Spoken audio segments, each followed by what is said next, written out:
Well, a very good evening, ladies and gentlemen. Welcome to another FlightFactor Sim live stream. Today it's the 26th of February 2022, 3 minutes past 5 in the evening in the UK. We're back in X-Plane 11, and we're back in the excellent FlightFactor 757-300. There is a reason behind that today. That's because FlightFactor have been, for the past few weeks, organising one of their group flights, community group flights. I, myself, Q8Pilot and XP72 are all starting to stream now. We're all flying between 4 of the airports in the event. I'm doing, personally, Heathrow to Helsinki. Both Q8Pilot and XP72 are doing Charles de Gaulle to Copenhagen, so you can feel free to go check out their content as well. They're both great guys. I've only occasionally spoken to them in the background as well. And a massive thank you to FlightFactor for allowing us to host some giveaways today as well. So, a bit about the giveaways. There's loads of confusion, loads of questions. I've only just got around in my head myself. I will be giving away any FlightFactor product of your choice at the end of the stream after we've landed in Helsinki. On top of that, XP72 and Q8Pilot doing a giveaway as well. And also on top of that, FlightFactor are giving away three copies of their aircraft to anyone that takes part in the group flight between any of the airports in the event. If you want to join me, Heathrow to Helsinki, feel free to do so, but to be eligible for that giveaway, you have to depart after we have, or I have in this case, departed, otherwise you're not eligible, just to give us a chance to get away. It's already looking very busy here in Heathrow. We are live weather, live time. We might switch to minus 12 hours later on if you want to have some nice scenery, but I thought, well, we're going to enjoy the sunset whilst we get everything set up. Flight time for us will be 2 hours, 35 minutes, and as I said, we'll do all the giveaways afterwards. We're going to be taking loads of extra fuel, because I expect it to be very, very busy today. Anyway, let's zoom on in towards our aircraft. I'm over near Terminal 4, near where the Royal stand is, a remote stand. I think it was stand 544. Seems to be a little bit quieter here and a little bit of a shorter taxi for runway 09 right, hopefully.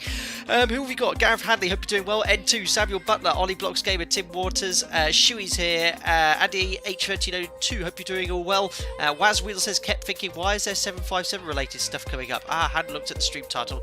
That's okay. I like the 757. I'm glad you like it, Wes, because that's what you're going to get tonight. Who else we got here? Liam Barwick, Palado, Gregory 5TV, hope you're doing well. Edo, Astroju, Nicholas F. Jamlin, whose livery we're using today, and lots of other people in chat as well. Sorry if I have missed you, but here she is. Quite fitting, actually. We finished in Heathrow in our stream a couple of days ago in the PMGG DC6 in Microsoft Flight Simulator, so quite cool just to sort of leave from where we left off here. Completely cold and dark. I've just got all the ground equipment connected, ready to load the aircraft, and we'll be all ready to go. The flying pencil. Really enjoy it. I've got the full sound pack by FT Sim installed. I've also got the enhanced screen package as well for this aircraft. A little bit FPS intensive, but since I upgraded my PC, I've not had any issues either with this aircraft and its performance here. I mean, it's pretty stressful for it. You can see London in the background there. Got Orbex True Earth installed. Heathrow Aerosoft. This scenery is a bit outdated, but it looks okay. All the stand numbers seem to be all correct. But yeah, really looking forward to this. It's been a while since we've taken out the 757. Well, actually, it wasn't that long. Was it a couple of months? Anyway, let's, as ever, and professional as ever, imagine we've just arrived at the aircraft and board it. Smooth as ever. Oh, look at the sun just setting through the windscreen there. Absolutely beautiful. Right, so we're due off in about 23 minutes or so. We'll get the show on the road. As I mentioned, the FlightFactor devs, some of them will pop in during the chat today to give you information about the giveaways if there's any confusion and questions. Or if you have any questions about the FlightFactor products as well, they did mention where possible they'll be jumping between all the streams today going on to help answer any questions. What a slim aeroplane, said JM77 Jose. It is very thin and very out of proportion there. Thanks for subscribing as well. Charbatel, welcome on board. Hope you're doing well. Excellent. Right, let's turn the music down. Oh, goes without saying, ta-da, Yoke Cam is here today because we're in a Boeing, so we'll be using Yoke Cam for takeoff, approach and landing for you to enjoy as well. Right, let's get the show on the road. So, completely cold and dark, so let's get the battery on. Standby power to auto. External power on. Bus tie is connected. We'll shut the guard here as well so we don't accidentally turn it off. There we are. We have some electrical power to the aircraft. We can now get everything configured. So I do sort of follow my 737 flow to get the aircraft started, but the only difference is I start on the overhead panel, work my way down, then on the MCP, then the pedestal, just making sure everything's configured. It sort of works out quite well. Jaden, evening captain, how do you get the Concorde routes on SimBrief? There isn't a Concorde SimBrief profile. Certainly with the Kalamata Concorde, there are included flight plans, I think, or you get the information readily available online. I actually use SimBrief, but I use a 747 profile and just load the fuel based off test sectors, really. It's a bit rough and ready, but it does work quite well. Right, so we've got electrical power. Let's work our way here. So IRS to nav, we'll turn the yaw dampers on, we'll turn on the electric engine control switches, all the hydraulic pumps can come on as well. There we are. Utility buses can come on. We're not using HF or this radio here today. IDG will turn on, so it automatically connects when we start getting some power for the engines. Lighting, I think, is all okay for now. Jamlin, 25 months as a member. He says, whoops, 2 years and I got my alpaca wings. I can see it, Jamlin. Congratulations, buddy. Thank you so long for the support all that time. Can't stay too long today, but we'll catch offline tomorrow. Thanks a lot, buddy. Don't forget, members, we've got our group flight tomorrow morning, straight from one stream to another. Excellent. So that's all set there. We'll arm the emergency exit lights. Engine limiters on. Fuel. Let's get some fuel ordered. We're going to take quite a bit extra today. 16 months. Congrats, Jamlin. I'm a little way behind. Use your monthly members comment to congratulate Jamlin. What a sweet thing to do. Amazing. You're not that far behind, though, Pete. Thank you very much, buddy, for the continued support. Just 8 months to go. Thanks a lot, guys. Right. Let's have a look at our operational flight plan. So Heathrow to Helsinki, there's our routing, which we'll punch in later. So flight time 2 hours 38, lovely routing today, and we need 14 tons. I'm going to take, I've already allowed for a 30-minute taxi in case it's very busy here. So where's taxi fuel? There we are, taxi, look, 30 minutes of taxi fuel for nearly 500 kilos, which is included in the block flight plan fuel. On top of that, this aircraft's burning about 3.5 tons an hour. So if we put 14 tons plus 3.5, that's going to be 17.5. Let's put 18 tons, so it's just over an hour's worth of holding fuel and a little bit of extra on top of that. So 18 tons. Let's go to the loader. So operations ground. We're going to have a full load of passengers, nice and heavy today. I think I've just put like 400, it'll put 226, which is the maximum. And we said 18 tons of fuel. So 18 tons. And we'll imagine they've got all on carry-on baggage, so no cargo in the hold. And I think I push load, unload. There we are, it's loading the plane. I have it on quick load. So you can see, I mean, wouldn't it be great if fuel was uplifted that quickly? It's very quick, but I've turned it that way. Otherwise, the long one does take ages to get all these background noises included, which can be a little annoying. Right, so we'll put the fuel pumps on. We should have a smidge in the centre tank, so we'll put those pumps on. You'll see the config light. Fuel config comes on if you have fuel in the centre tank without the centre pumps off. The pressure lights seem to stay on until after engine start, so I think maybe they turn them on after engine start. I'm not sure, but on the NG we turn them on at this stage if there is fuel in the centre tank, unless you guys know anything different. Wipers off, lighting, we would like to have the position lights on. It's going to be dark soon, so we'll put the logo light on.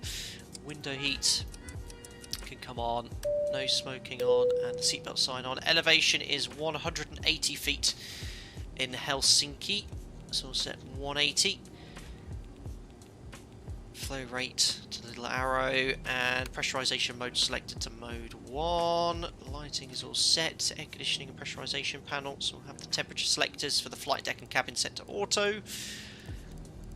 We'll turn on the trim air, recirc fans, packs to auto, and open the isolation valve, put the engine bleed on for when the engine started. Pretty happy with how the overhead panel is configured.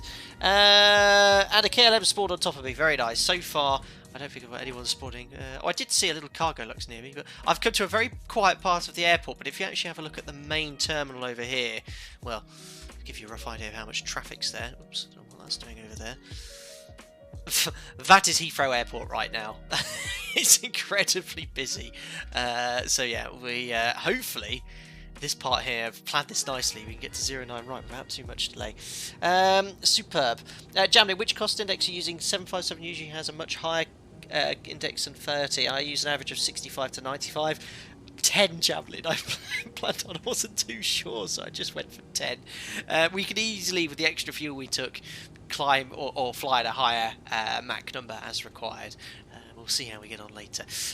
Superb. Right, before I set up the MCP and the FMS, let's get our departure clearance, just see how busy it is here. Let's hope they have a clearance frequency online. They do have delivery now. Oh, delivery 199998. What do I do if that's the case for delivery frequency? Maybe I'll load the FMS. I'm pretty confident it'll be a Brookman's Park 6 Juliet Sid. So let's do FMS first. Maybe clearance is just coming online. I think I checked before the stream and it was just ground there. Ken, do you do this all from memory or an actual checklist? I do it all from memory, but because I fly the 737, the 757 is so similar. The same sort of flow I do in the 73 I do in the 75. It works completely fine. There's that much in common between the two. It works quite well. But when I fly other aircraft, which I'm unfamiliar with, so any of the Airbus aircraft, I'm usually following the included tutorial or some sort of guidance to do that. Evan, thank you very much. 121975 is clearance apparently. Oh, delivery's just gone offline there, so I don't know if they're off and on. Well, let's get the FMS loaded here. We can easily change the SID if it's different. So, here's our FMS. So we just need to put our GPS coordinates. We're at Heathrow, Echo Golf Lima Lima. See, that's me going into Auto 737. You have to go to the next page to get the coordinates, but on the 75 it's on page 1. So IRS is set. Routing Heathrow. Oops, did it automatically for me to Helsinki, Echo Foxtrot Hotel Kilo. Our departure today. Sorry, our what's the word? Call sign. I got it there. Is Alpaca 75 Foxtrot. Bit of originality there, 757 FlightFactor. Departing runway 09 right, and I believe it will be a Brookman's Park 6 Juliet. So that's in. Routing from Brookman's Park will be Quebec 295 to match.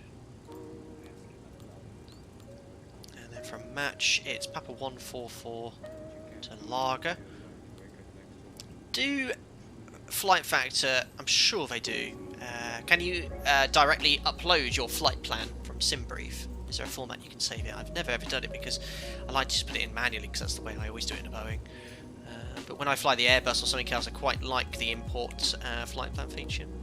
Sopto, Vadin, Ivadi. Remember, if you're taking part in the FlightFactor group flight and you want to be taking part in the giveaway, you need to fill in the FlightFactor submission form for the giveaway and put all your details, join the Discord. All the information is in the video description below. From Divam, it'll be the Pexon 6 Bravo, or forecasting the Pexon 6 Bravo.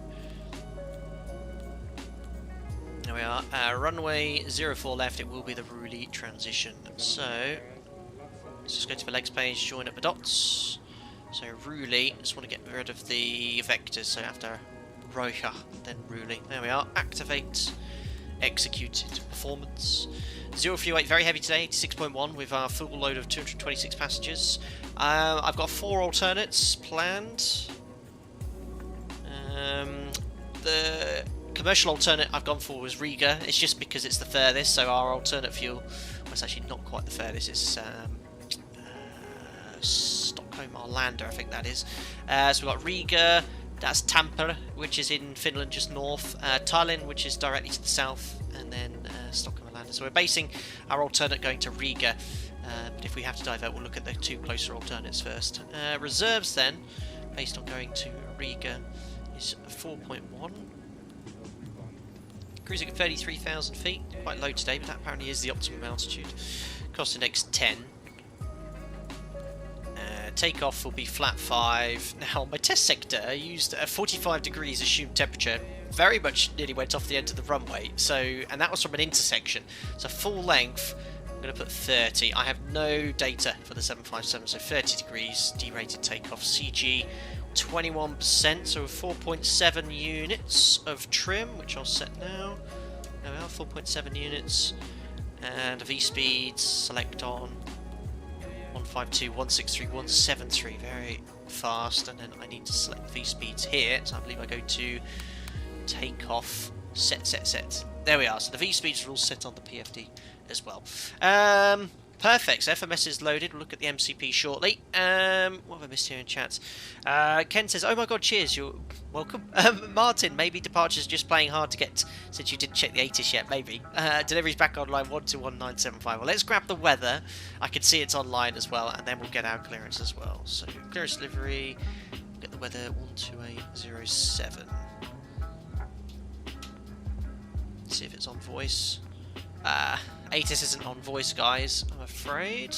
Oh, I know, maybe it's the FlightFactor. I've got to do some funky stuff with the radio, don't I? That's pulled up. Should be receiving. No, not getting it on voice, guys. I don't know if that's controlling the volume or not. I give up. Well, I'll get it on text. So the ATIS 128070. Ah, that's strange. I know, I just got the wrong frequency. What is that? My radio tuning panel says 12807, but that says 7. Let me just twist it all the way around again. 07. Why is it saying 7? Hold on. Radio tuning panel. There we are. Left departure, it's working. Runway 09 right. Transition level, flight level 70. Surface wind 160 degrees 11 knots. Visibility 10 kilometers or more, no cloud detected. Temperature +9, dew point -3, QNH 1028. Acknowledge receipt of information Bravo. And report aircraft type and current QNH on first contact with Heathrow. I think that might have been the music I got in the background that had that Heathrow engine sound. information Bravo. Time 1650 Zulu. Automatic. Arrival runway 09 left, departure runway 09 right. Transition level, flight level 70. Surface wind 160 degrees 11 knots. Visibility 10 kilometers or more, no cloud detected. Perfect. So picked up the weather. Runway 09 right for departure, so that's good where we are. 9 degrees. QNH is 1028. So let's get the QNH set. So what I'll do here is go into that view. It's a little bit easier to do that. So hectopascals, QNH 1028. Showing the elevation. I think it's about 80 feet here. We'll set the MFRA to 1080.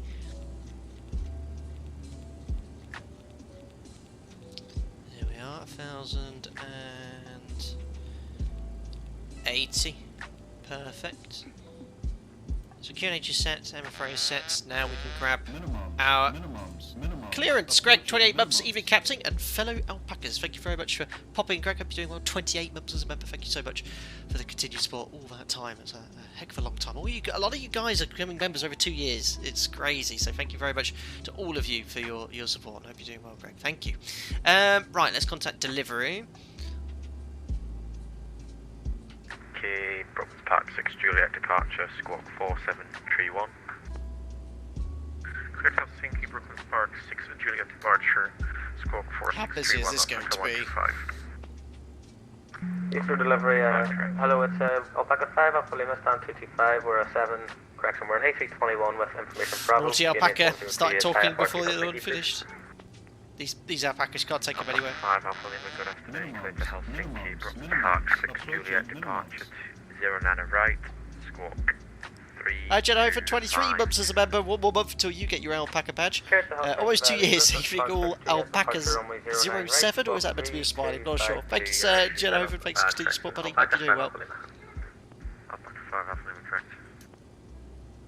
Delivery, good evening. Dinner 8 Lima Hotel on stand 3. It's going to be super busy, guys. 340 with information Bravo. Request IFR to Helsinki. Dinner 8 Lima Hotel. Heathrow cleared to Helsinki. He sounded like he's regretting coming on this evening. 09 right, squawk 6242. Clear to Helsinki via the Brooklyn Spark 6 Juliet departure, squawk 6242 on 09 right in the AM Hotel. Hotel, correct. Clearance, very good evening. Alpaca 75 Foxtrot, stand 455 at Bravo 1028, departure clearance Helsinki. 281's got the Alpaca 75 Foxtrot. My radio's strong. To Helsinki. Brooklands Park 6 Juliet, departure 09 right, squawk 7027. Cleared to Helsinki on the Brooklands Park 6 Juliet 09 right, squawk 0727, Alpaca 75 Foxtrot Foxtrot. Perfect, so we've got our clearance, that is 6,000 feet, which is the SID, and then it will be 0727, 0727,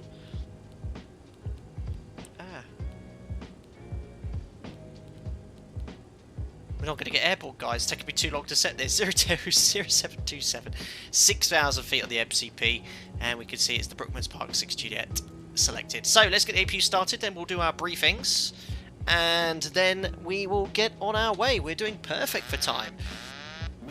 And I know a lot of people are waiting to depart, but they have to go after me to get the giveaway, so I'll get on my way shortly, guys. As mentioned, we are on stand 455 pushback for us to be to face northwest. So we're going to have Whiskey, then Sierra taxiway, and then it's quite a long taxi, but Sierra all the way to Hull Point. We can either go via Delta intersection or we go full length as well, so quite simple. And the departure is the Brooklands Park 6 Juliet. Brooklands Park 6 Juliet is climb straight ahead 2 miles from London. 2 miles from London. Remember, we can leave this in the auto, so for backup it'll tune all the nav aids for us. It'll make a left turn 050 track, and then we'll intercept the 071 from London to 10 miles, be at about 3,000 to 6,000 feet. So there's the 050, there's the 071 Juliet 3,000 or above. So it should be the hard stop altitude of 6,000, but if you look here, it won't go above it because it's set at the Foxtrot point. So the 196 Foxtrot point, 6,000, that's going to be, if we could go to plan, there we are, plan, now we can step through it. There's the 196 Foxtrot point, that's based off the second waypoint after the backpack. So this one here, 6,000 feet, 6 miles. Then it's to 196 Foxtrot, still 6,000, then Bapag, and then also 6,000 feet at Brooklands Park. So I'm happy that the SID is all displayed correctly and all good to go. However, I did have a little bug in the FlightFactor earlier. If I zoom on in here, you will see, if you take an intersection departure, if I decrease the range here, if you look here, the first runway, or first waypoint in the FMS, is coded as 09 right. So if you actually do an intersection departure, it thinks it's behind you. So I think as a fix, what I'm going to do is actually get rid of the 0. Oh, actually I'm not going to do that. Right, it might just with LNAV, it might not sequence the next waypoint if you do an intersection departure. So what happened earlier was I departed from Sierra, and because it didn't think I'd actually reach 09 right, LNAV commanded a turn to do a 180 after takeoff, but it's not a problem. I could just line select key Bravo once we're airborne, or direct to the Juliet point, just use heading select for departure, or maybe I'll just use full length so it sequences the waypoint. It's a bit of an unusual one. Right, so let's go to map. APU should be running now, so run. We can now disconnect the ground power. There we are, so we're over onto the APU now. Go to ground, let's remove all.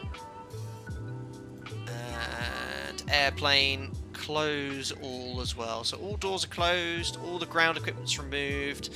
We'll just finish setting up the MCP. So flight directors on, runway heading is... Oops, do you want to select LNAV? You can do it at this stage, but operator we don't. 089 is the runway heading. 089. What else do I need to do here?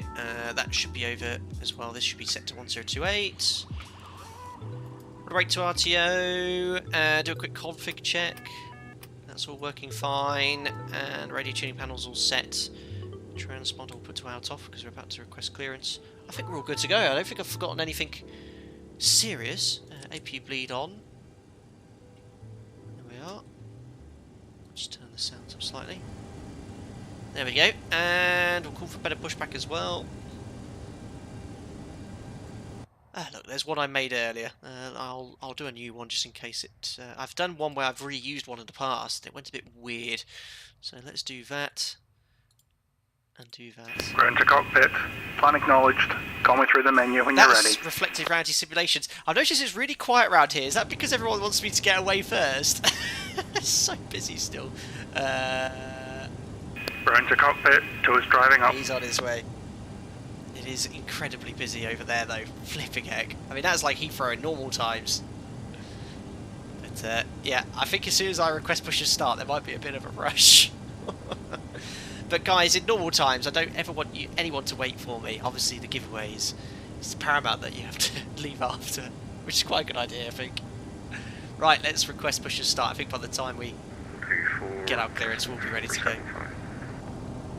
For delivery, speedbird 3140, Heathrow ready. delivery. Hello, good evening. Swiss to for my Bravo on gate 564. Information Bravo on board requesting clearance to Paris. So people are going all over the place. Remember, you don't have to join me to win the giveaway. Just checking. Okay, external checks are complete. All doors and hatches are closed. We're ready to connect. You can fly between any of the event airports to be Okay, call you back. a chance of the giveaway. Very good afternoon, Ryanair 80 Golf. It's a Ryanair here. There's not should be in Heathrow. Alex, have you ever flown to or from Heathrow in real life? Not as an operator, not as a pilot. Heathrow, hello. You're cleared to Helsinki. Brooklands Park. No, thank God, I hate that. Squawk. Oh no, Andy, Paul8Pilot isn't live yet. Looks like he might have internet problems. Oh no. He did say on I've been chatting to the event organisers in the same private chat with Q8Pilot XP72. He did say that earlier, so I'm guessing it's actually materialised. Heathrow delivery, speedbird 314 radio check. No, don't need that. 3410. Okay, the toes connected. Bypass pin inserted. Release parking brake. Squawk 5431. Hold on, Graham. This Paris will be 1 Juliet departure, flight squawking 5431, speedbird 3140. Speedbird 802 radio check. No, you don't need to do radio checks. 2, Ringo 5. Fair enough. Delivery up. Flight clean at 749. Information Bravo 757-800. EFHK. We'll do our best to get away here, guys. Alpaca 55 Lima, you're cleared to Copenhagen. Do I Brooklands have Park, the 6 sound Juliet effects for the departure, aircraft? Squawk That's 2222. Brooklands Park 6 Juliet departure. Squawk 2222. Alpaca 55.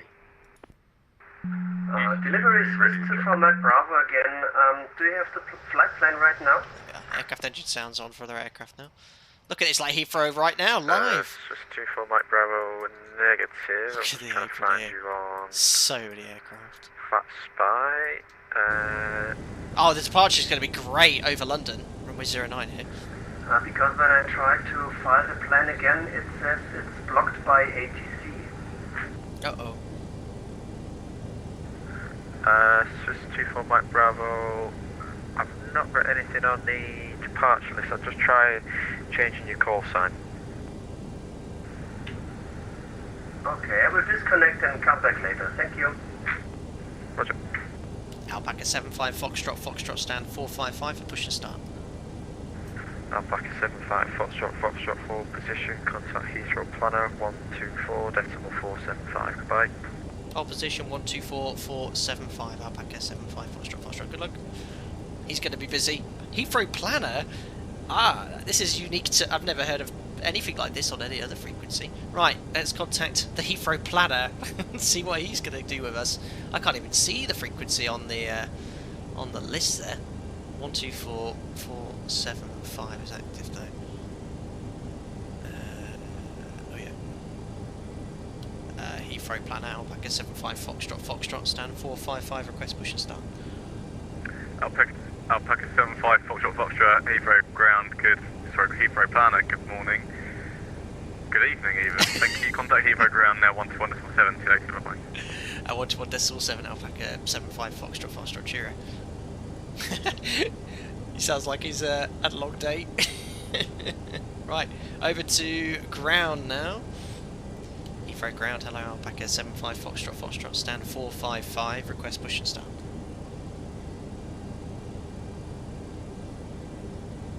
217. Oh, 12147. I swear he's...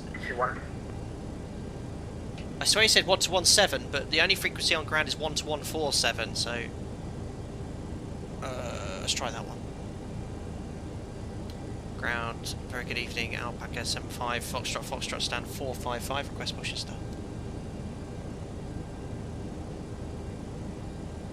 What was it actually 121.7? If I jumped the gun here.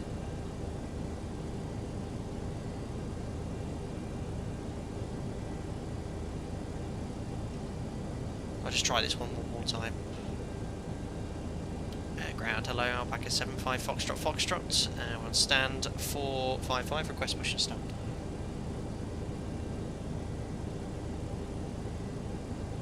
Alpaca 75, Foxtrot, contact Gaulle ground, 12, Heathrow ground even, 121.7. Thanks, bye. I'll try again that one then. So he was right. I can't actually see that frequency on... oh, that's him.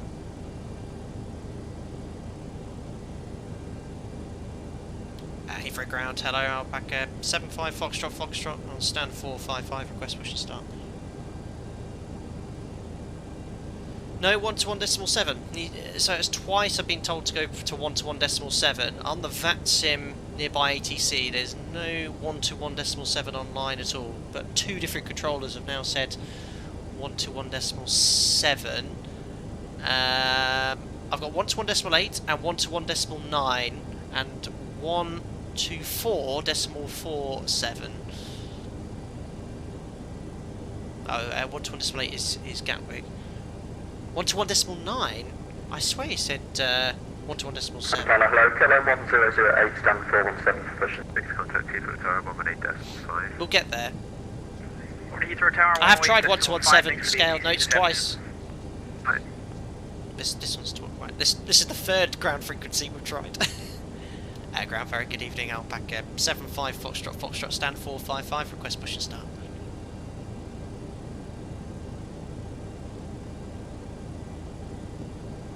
Someone here.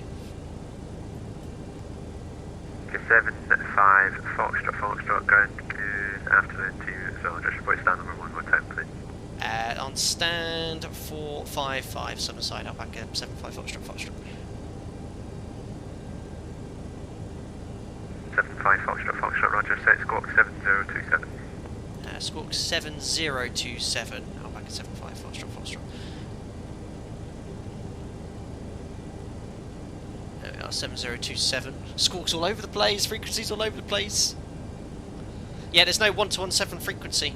There's only ground we've got here is 121.9, who I'm speaking to now. 75, Foxtrot, thank you, push and start approved, face north. Push start approved, face north, Alpaca 75, Foxtrot. We got there, right. So, packs off, anti-collision light is on, parking brake, we can release. 420, taxi left, link Transponder 35, out off. hold short. Stop and pushback. You can start engines when ready. Thank you.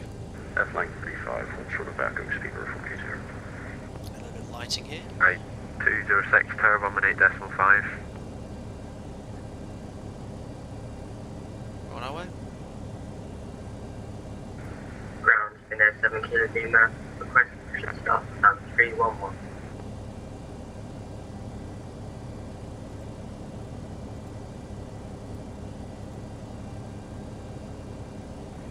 Kilo Lima, going to low, stand by. Beautiful. We'll have a vote later when we get to cruise if you want me to switch time to 12 hours behind live time, because it will be dark by the time we get to our cruise level. I just wanted to go live time for a bit of a sunset departure, but the sun should be setting any second now.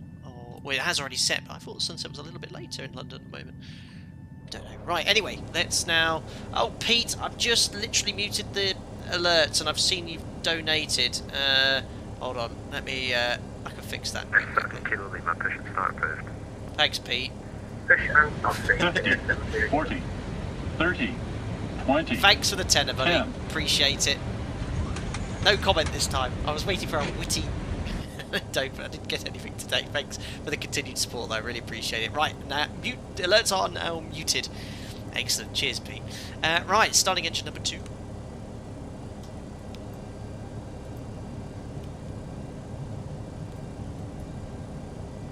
So we have, this is Rolls Royce, we have N3, N2 and N1. 797. So oil pressure, N2, N1 rotation and N3. Let's get the fuel in. EGT is very rapidly increasing in the flight factor. I'd be very concerned if it went up that quickly. 2600, turbo 18.5. Time 185, speed at 2600. 420, taxi left echo, right Bravo, hold it, Ulster. Yes. There's the IDG coming online.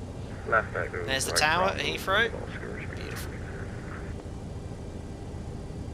KLM 1008, stand 417, request push and stop. And start. Operation complete. Set parking brake. Edge number 1 to ground. Parking It's not brake KLM is set. 1008. Disconnecting tool. Standby. Pete, the comment was about getting a beer. You'll need it. I'm on standby, but I'm very unlikely to get called now. So there was a risk, but this time of year, 4, taxi by Alpha. it's not the case. I can have a standby after 10. Have a standby. I can have a beer after 10:30. 420's gone the wrong way there, taxi right on Foxtrot, right on to Alpha. Look at that. Right turn on Foxtrot and then your right hand turn again. Like Heathrow in real life. Right Foxtrot, right on. Burning flight generally, it's possible for VATSimator to communicate on frequencies that aren't listed in the client. However, that doesn't seem to be the case here. I didn't know that though. I generally always look for it. The tow is disconnected and the bypass pin's been removed. Hand signals on your left side. You have a safe flight. We'll see you soon. That's Echo 1. Oh, the extra one.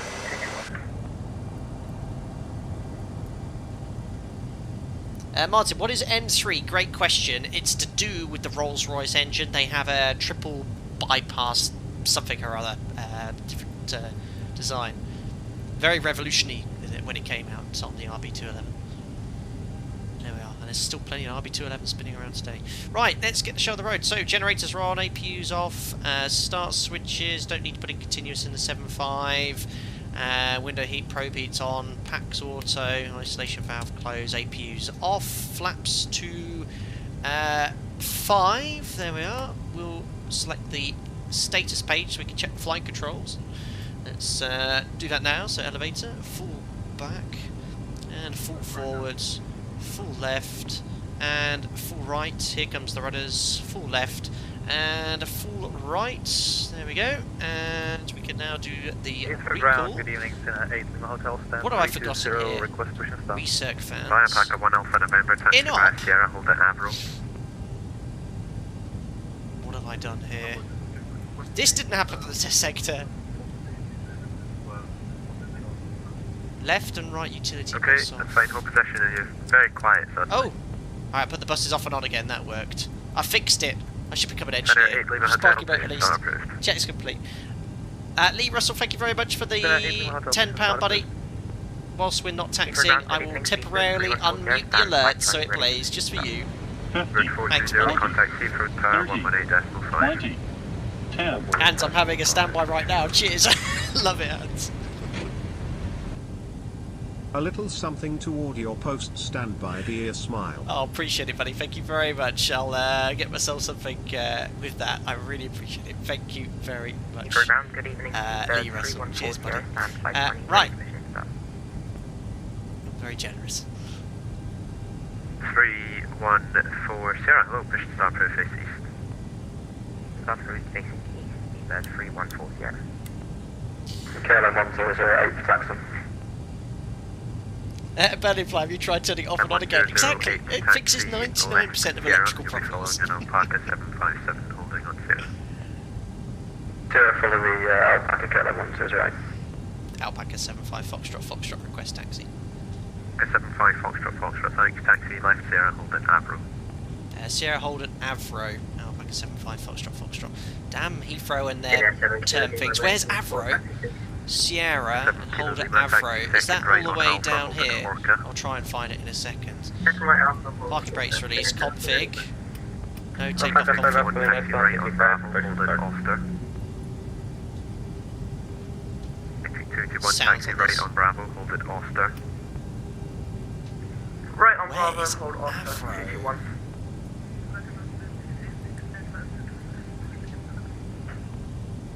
Ah, Avro. 686 good. This is Jefferson for you. Look on this, it doesn't say Avro on here at all on the airport charts, but on the parking stand chart, you can see it, look, Avro. So it's just past the cargo apron. Second 1 Alpha November, taxi via Sierra, Sierra, hold 7. at Avro, you'll be following company 757 in front.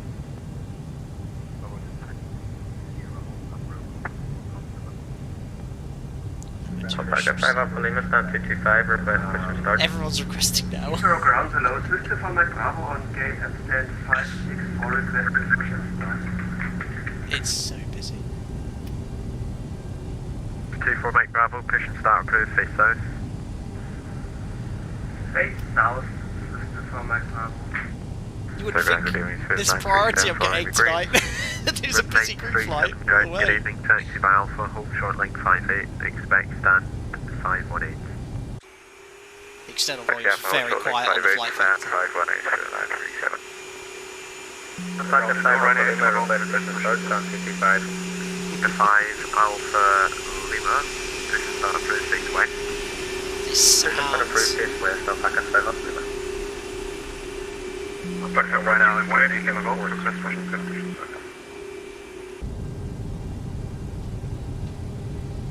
So Sierra 7, just before Sierra 7, that's where Avro is.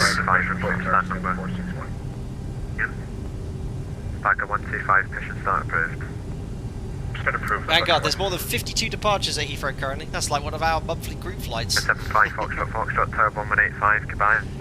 Tower 1185, Alpaca 75, Foxtrot, bye.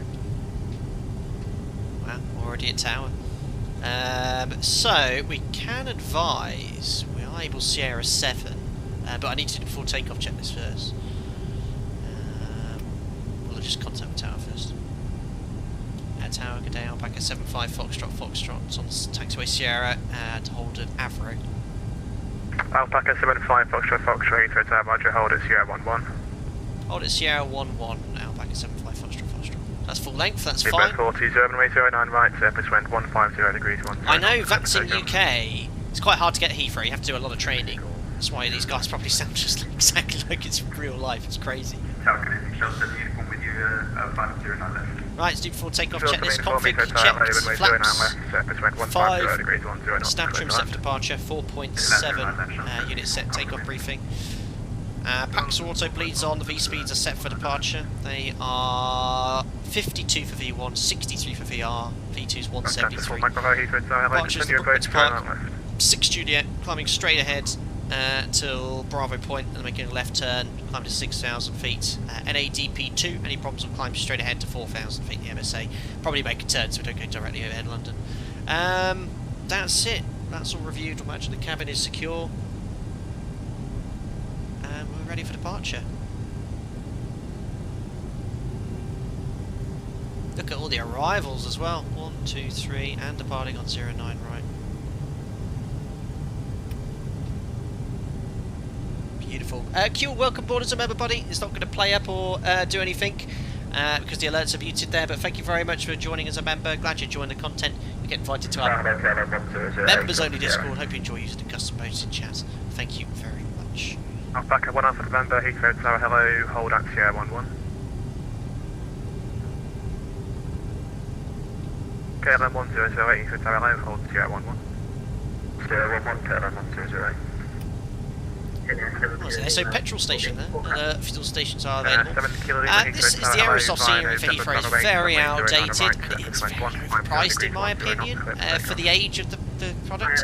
The taxiway markings are mostly correct. I don't know if there's been any changes at the airport. It's the best one available for XP11 for now. No, it isn't. Why are you doing this, man? Yeah, he's crazy. Gulf, November Sierra, Heathrow Tower, hello, route, what is it? West of Terminal 5 to hold. We're route west of Terminal 5 to hold. We're cleared to cross, just go, we're cleared to cross 9 right. Yeah, 9, cleared to cross 9 right, check out. I think they're all friends. Not so sure though. Yeah, sorry, confirm this, yeah, we just got disconnected there, the computer's not liking the scenery.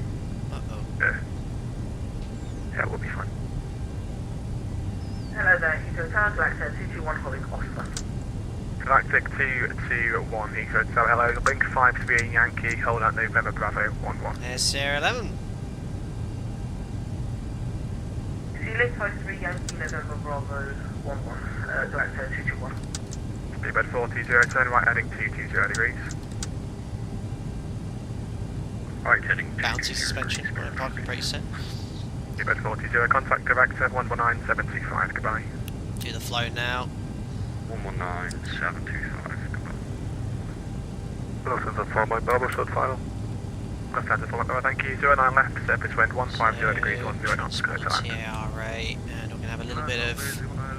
Oh, nothing. Ah, look, so it's actually sequenced to the next waypoint now, so that's good. 121.9, goodbye. Right Alpha ground 121.9, Chester. Alpaca 75 Foxtrot, line at runway 09 right. Line up and wait, 09 right, Alpaca 75 Foxtrot. So, clear to line up and wait. Can't see 'cause there's massive things in the way, but the approach is clear. And check, so MCP is set. Transponder, TARA, strobe lights are on, and landing lights are also on, but just waiting for our takeoff clearance. Oh no, Q8Pilot's had to cancel. Oh no. Oh, that's such a shame. Well guys, don't forget, XP72 is also streaming in the group flight. He's doing Charles de Gaulle to Copenhagen. Be sure to check out his stream as well. Contact director 119.725, goodbye. What's that ahead? Is that an A340? The Sierra traffic information is a British Airways Airbus B2 T-mile final flight. Doesn't look like he's holding short though. Inside Gulf Member Sierra. The engine's spinning as well. What livery is that? 3140 holding Atlas. 340 Heathrow Tower, hello, hold out November Bravo 10. And we're holding November Bravo 10, 3140. There we are. Gulf Member Sierra, behind that traffic, you cleared to cross 9 left, route 6 into hold. Okay, behind that traffic, we'll cross 09 left. Forgot this aeroplane is about 200 miles long. Please. Get ready, we'll hold him. Alpaca 75 Foxtrot 09 right, the surface wind 150 degrees, 15 knots, clear for takeoff. 09 right, clear takeoff, Alpaca 75 Foxtrot. Excellent, guys, Alpaca Toners in chat. Let's go to Helsinki. So, 40%. Right behind. Engines are stabilised, looks good here. Set takeoff thrust. Left hand to 4 Mike Bravo, taxi left, Alpha ground 121.9, goodbye. Left Alpha ground 121.9, 499 Charlie going around. Takeoff thrust set indications normal. So good evening, Chester 13 Charlie with E09 left. There's 80 knots, releasing forward pressure. Continue approach now left. Left rudder coming in here to maintain centre line. Gulf Member Sierra, traffic information is a British Airways 321 to go around 9 left, turning left shortly. Got him in sight, and we're just approaching Simpson now. Bird 499 Charlie, turn left, heading 320 degrees. There's rotate. Left heading 320 degrees, Bird 499 Charlie. Feels like it's not quite trim, but a lot of back pressure needed. There we are, we're airborne. Bird Was 499 ready to Charlie, climb. direct to 119.75, goodbye. 119.75 to 499 Charlie. Trim, there's London ahead, look at that on the nose. Remember Sierra, contact direct to 119.75, goodbye. 119.75, thanks, bye bye. There's the left turn. Shadow 1 Charlie, runway 09 left, surface wind 150 Do a degrees. flyby when I get the next frequency, guys, just super busy. There's climb thrust. And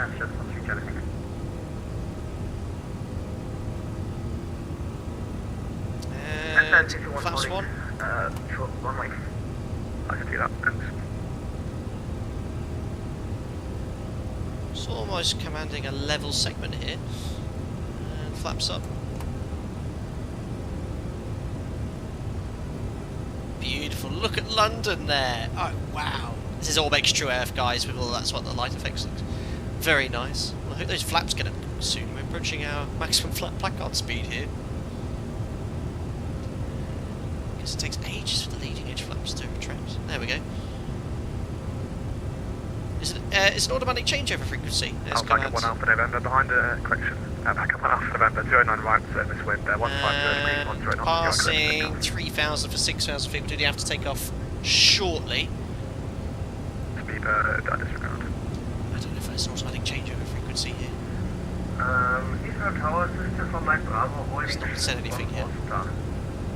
Swift, people Mike Bravo, Heathrow Tower, hello, taxi via link 51, hold on to Vertical November Bravo 8. speeds 2,000 feet per minute, approaching 6,000. Our stop altitudes. Say again, please, sorry. Hold out to November Bravo 8.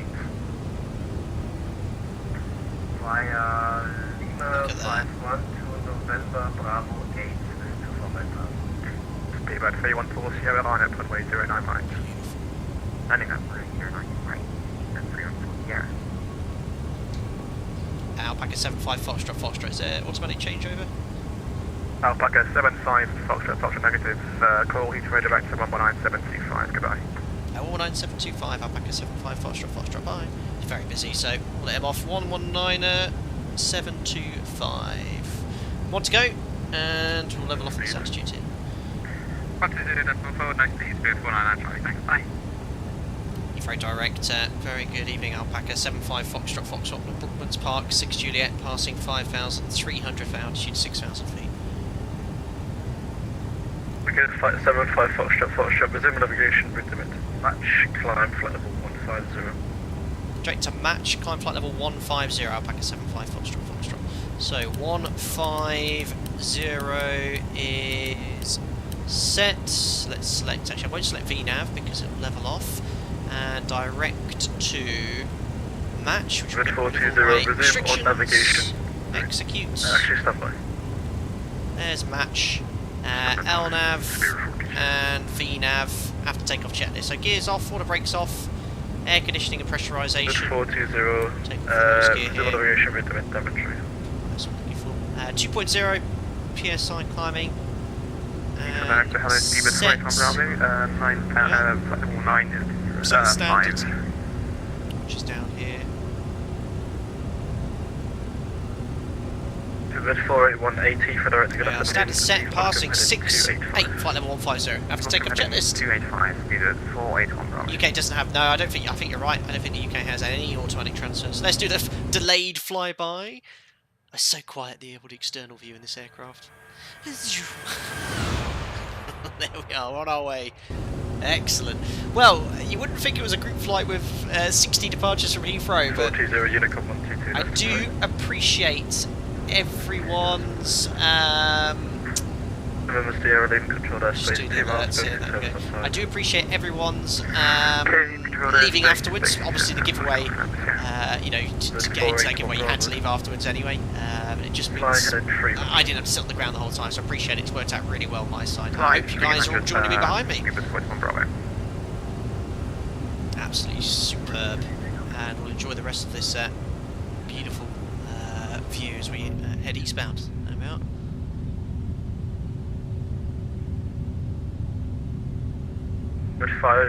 Alpaca 1 Alpha per... Yeah, the Orbex night lighting is really, really nice. I have Orbex True Earth on, this is on maximum settings there, so look, you can see there's the London Eye, there's Houses of Parliament. 481 Bravo, descent to altitude 4,000 feet, QNH 1027. I mean, I've departed out of Heathrow, lots of passenger, it's exactly 4,000 feet, QNH 1027. Right, passing 104, flight level 150, let's do our pre-cruise checks, fuel, all pumps on, including the centre pumps, lights, logos off, APU is off, pressurisation, diff is now 2.5 psi, slowly climbing in sets, release the passengers, and there we are. Pre-cruise checks complete, ETA is 1935. So about an hour, 1935. No, I can't. No, 1935. It's 2 hour 35 minute flight time. That would suggest that we're landing in an hour and 40 minutes. That can't be right. I think that might change. 1935 Zulu. 122 decimal 8 Alpaca 75 Foxtrot. Oh, I completely forgot the timer though. No one noticed. None of you noticed that I forgot to set the timer. That's the first time ever. I forgot to set the timer. Let's just add 4 minutes to that.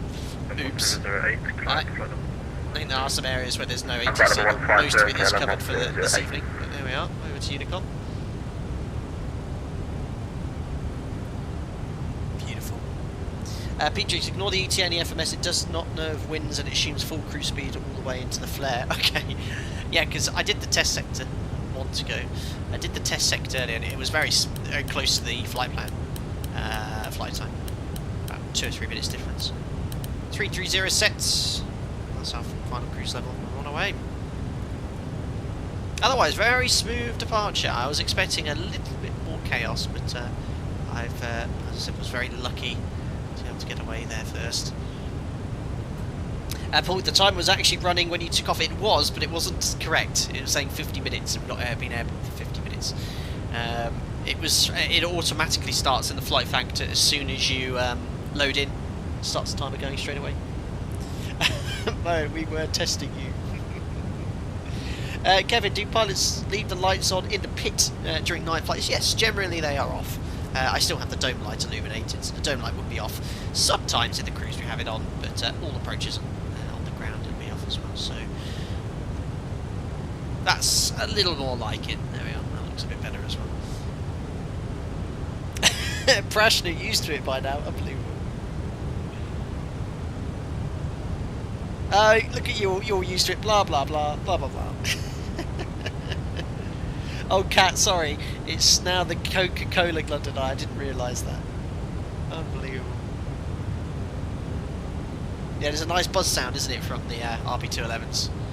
It just need to be a little bit louder outside. Beautiful.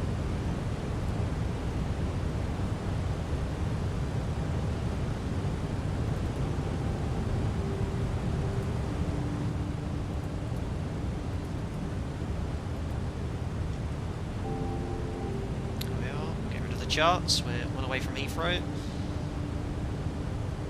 Heading northeast towards Norwich.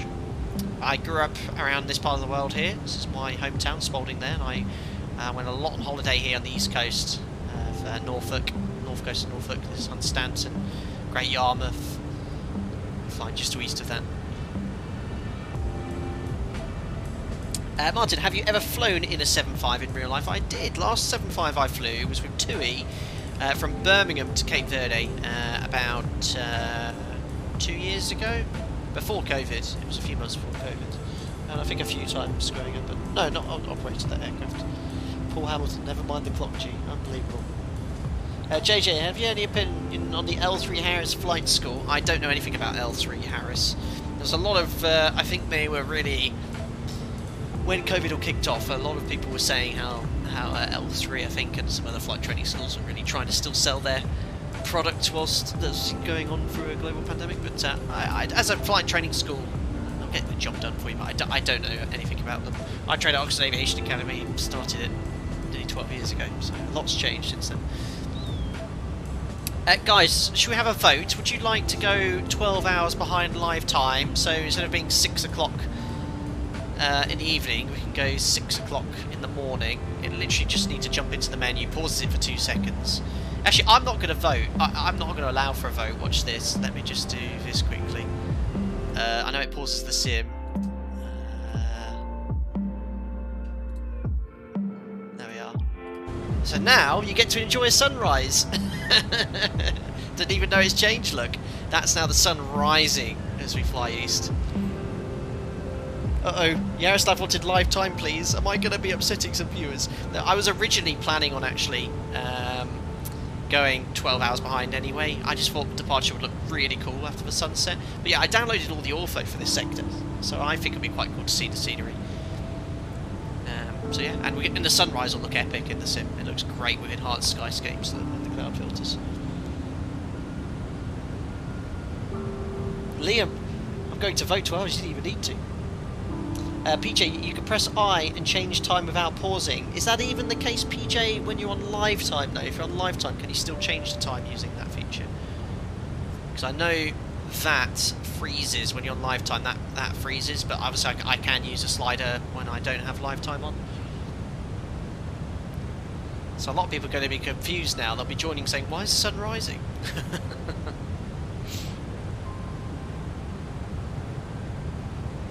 Yeah, I've got the entire sector to... I actually went to level 17 because I didn't have to download many tiles because a lot of it's over the North Sea and then over the Baltic Sea as well. There's only about 25 tiles or so. Vanguard, nope, then it locks. Okay. Daddy, why is the sun rising? Because I've just switched the time in the sim 12 hours back So we just enjoyed the sunset, and now we're in the sim. It's 18:02 Zulu, but it's 06:02 or 03 Zulu in the morning in the sim. I quite like doing 12 hours, so the clock's sort of correct. Zulu is obviously just based off a 12-hour clock instead of a 24-hour clock. Where's Will? I Concorde, leave at sunset, fly so fast you arrive just after sunrise. We did that on our first ever Concorde stream. We took off after sunset. By the time we got to New York, it was daylight. We watched the sun rising, you know, flying westbound. It was crazy.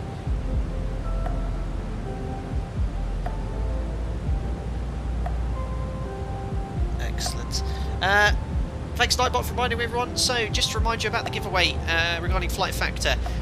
So if you're taking part in any of the... If you fly on VATSIM basically between the hours of 1700 and 2200 Zulu and you filled in the FlightFactor submission form on their Discord, you will be automatically entered into a giveaway to win one of their products. I'll be giving away 3 products to 3 people taking part in the group flight. Obviously everyone taking part with me on the same sector of the stream has to part after me, so I'm guessing I'm leading the pack pretty much. And on top of that, I will also be doing my own giveaway for all you guys here in chat. So if you weren't lucky enough to tune up or turn on your simulator this evening, you have a chance of winning a product from FlightFactor's library of your choice. I'll do the usual giveaway thing after landing. I'll tell you how to get that all claimed. I'll be doing that liaising with FlightFactor. That's it. How's XP72 doing? Should we actually go and have a look? I'm a pro streamer now. I know how to load up other people. Is he airborne yet? Obviously, we know about Q8Pilot not making it, which is a great shame.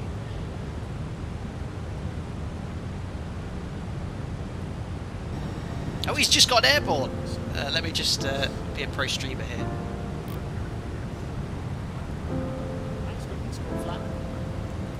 There you are.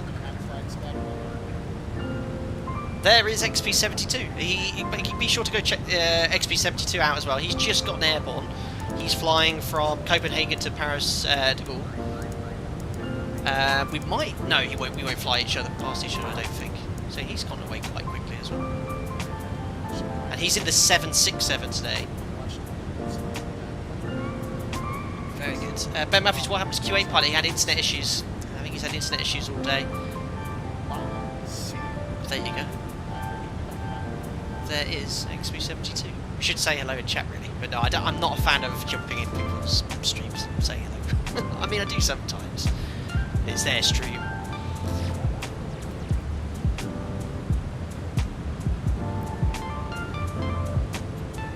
Daniel, what is your ETA approximately? Now, the one in the... I'll just turn this music down here slightly. This time here is based on me flying. Apparently it's a little bit inaccurate. It's a 2-hour 35-minute flight time, which is pretty close. So about 4 minutes late setting the timer. So what was our airborne time? About 5:55. About 5:50. 5:50 local. 2 hours 30 minutes. So we're going to be landing about 8. I'd say about 20.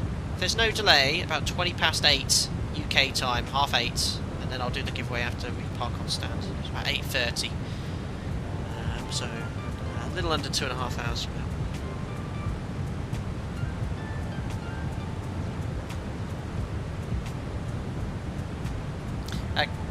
Lars, not that busy out of Copenhagen during my departure, but it looked like quite a lot was spawning in as I took my leave. Yeah, I mean, the event, we've taken off right at the start of the event, so you know, I think it'll be getting busier as the evening gets on as well, Lars, but maybe have a good flight.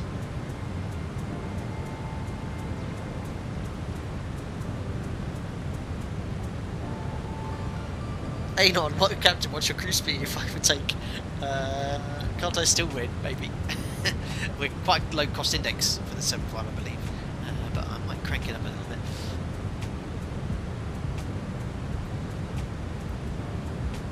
Now the sun will be rising shortly. Ah, Norwich. Directly underneath us. A little bit of cloud there, but there it is. Have I left a light on? What was that?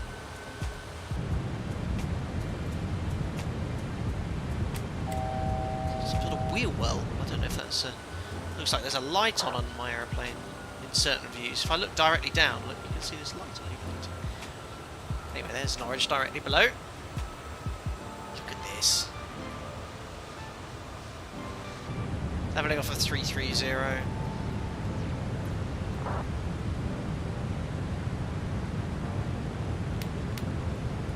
There's traffic just leveling. Oh no, they're going a little bit higher. Look, 500 feet above us. Let's increase that scale again. Do a fuel check at Lapmu. Not miss that, we're going Lager. There we go. Runway turn-ups to yes.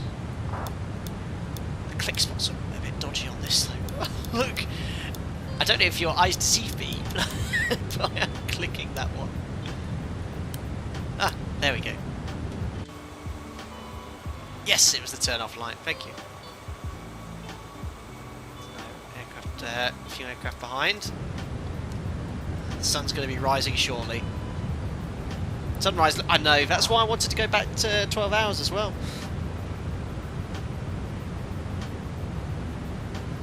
That view here as well. That is wicked, isn't it? That is such a cool view. It'll be daytime by the time we get to Helsinki. Need special eyes. Jack can be leg cam. It's your choice. Jack is around today. I walked him just before the stream, as I usually do, just to get a bit settled and calm. He's upstairs at the moment. Alex, set standard on FO's side. Oh, don't they have a sync feature on this? Oops. Thanks.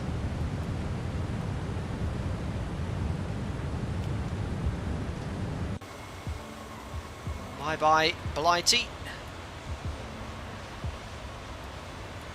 Look at that. Don't get low this guy thinking he can control the sun and the weather.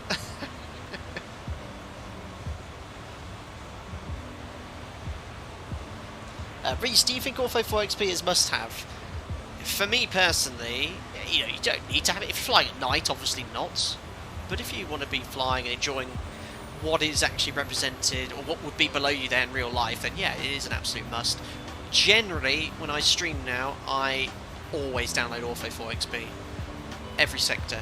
I download it on a stream-by-stream basis, guys, so once it's like the stream's complete, I actually delete it. It's just, I do use the sim occasionally to have some fun and practice some stuff at work, but generally it's for streaming. So I downloaded it. I do have an external drive for it, so all of it's stored on my external drive, and then you can just hyperlink it using shortcuts. It's dead easy once you know.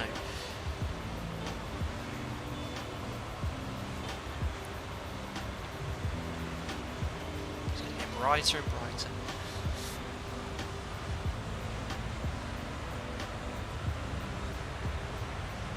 And the thing is, a lot of people talk about X-Plane and Microsoft Flight Simulator scenery and how I agree Microsoft Flight Simulator looks better. I haven't done much to this sim to make it look like this. It is essentially enhanced skyscapes, which is one of the most reasonably priced add-ons, and it improves how the sky textures look and the clouds look so much. And then I just use Active Sky for live weather, and that's it. That's my X-Plane. ADS Legends had to disconnect, which is a real shame. Managed to take off first, enjoy the rest of the event. Oh, ADS Legends, I'm often having problems, I think. I remember last group flight after your excursion off the bridge. But, I hope you can, think about doing a second sector. Guys, get into that FlightFactor giveaway. You know, if you haven't been able to join here, you could do anything. You could do Heathrow to Copenhagen, or Heathrow to Paris quickly, and then you'll be entered into the giveaway. Make sure you join the FlightFactor Discord, though, and fill in the submission form.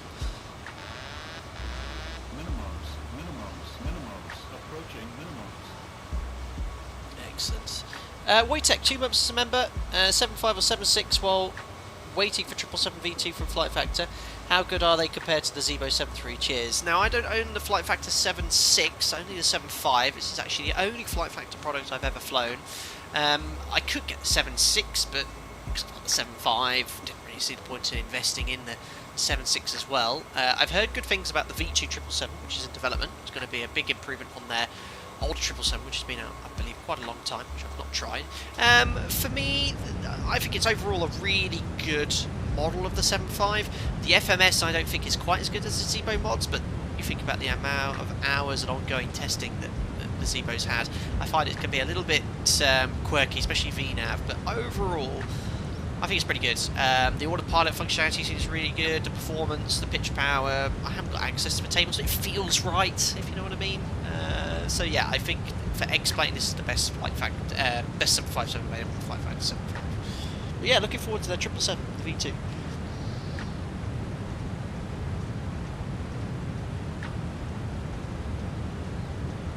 Andy, I'd rather just watch, to be honest, flashbacks to the carnage when our members on the group flight gate crashed the last FlightFactor flight of XP72. That was completely coincidental. I remember planning that because we did the Seattle overload, and then about 3 or 4 days beforehand, I think someone messaged me saying, oh, I think XP72 is doing the FlightFactor group flight out of Seattle as well, and I went, oh my goodness. So I did just message XP72 saying, hey buddy, you know, looking forward to seeing you there as well. Just bear in mind, we're going to be there as well, and it's going to be super busy. You know, absolutely everyone is welcome there, but I think what he did is relate to the guys that were coming in as well and just be on the ball, and it was crazy. The guys in Seattle did an amazing job. I mean, we were overloading Seattle. We were coming in from, if I remember rightly, San Francisco, somewhere in Canada. Guys were taking the Dash 8, and I can't remember where else we were flying into, or flying in from. But they handled us no problem, very minimal delay, and they were also getting departures out as well. But I think there was still quite a long time to get out. Oh no, Finley evening, all currently now addicted to Civilization 6. Oh my goodness me. Yeah, I was showing Finn, one of the moderators, Civ 6 earlier. It's a game I played a lot of. We were chatting about it in the members Discord, and I re-downloaded it and showed Finn. I love Civ 6. Are we going to play it tomorrow? A bit of multiplayer. It'd be good fun. Laura, the queue behind you is massive. I know. I got away quickly. I was very lucky.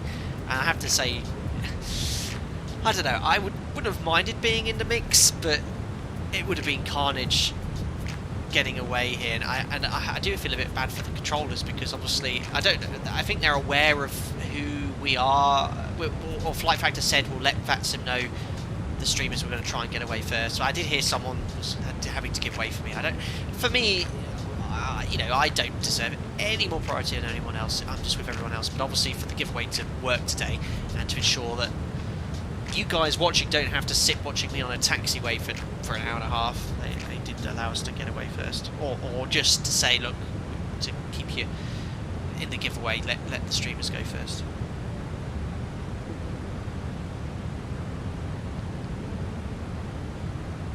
Tom hates cats. Oh dear. Jack does too, my dog. He goes, oi oi oi, it's getting late here, 1:15 in the morning already, my goodness. Well, Tom, you must be much further east then. Having a pleasant evening / morning. Oh, Mark King, you've still not pushed them so far behind. Oh no.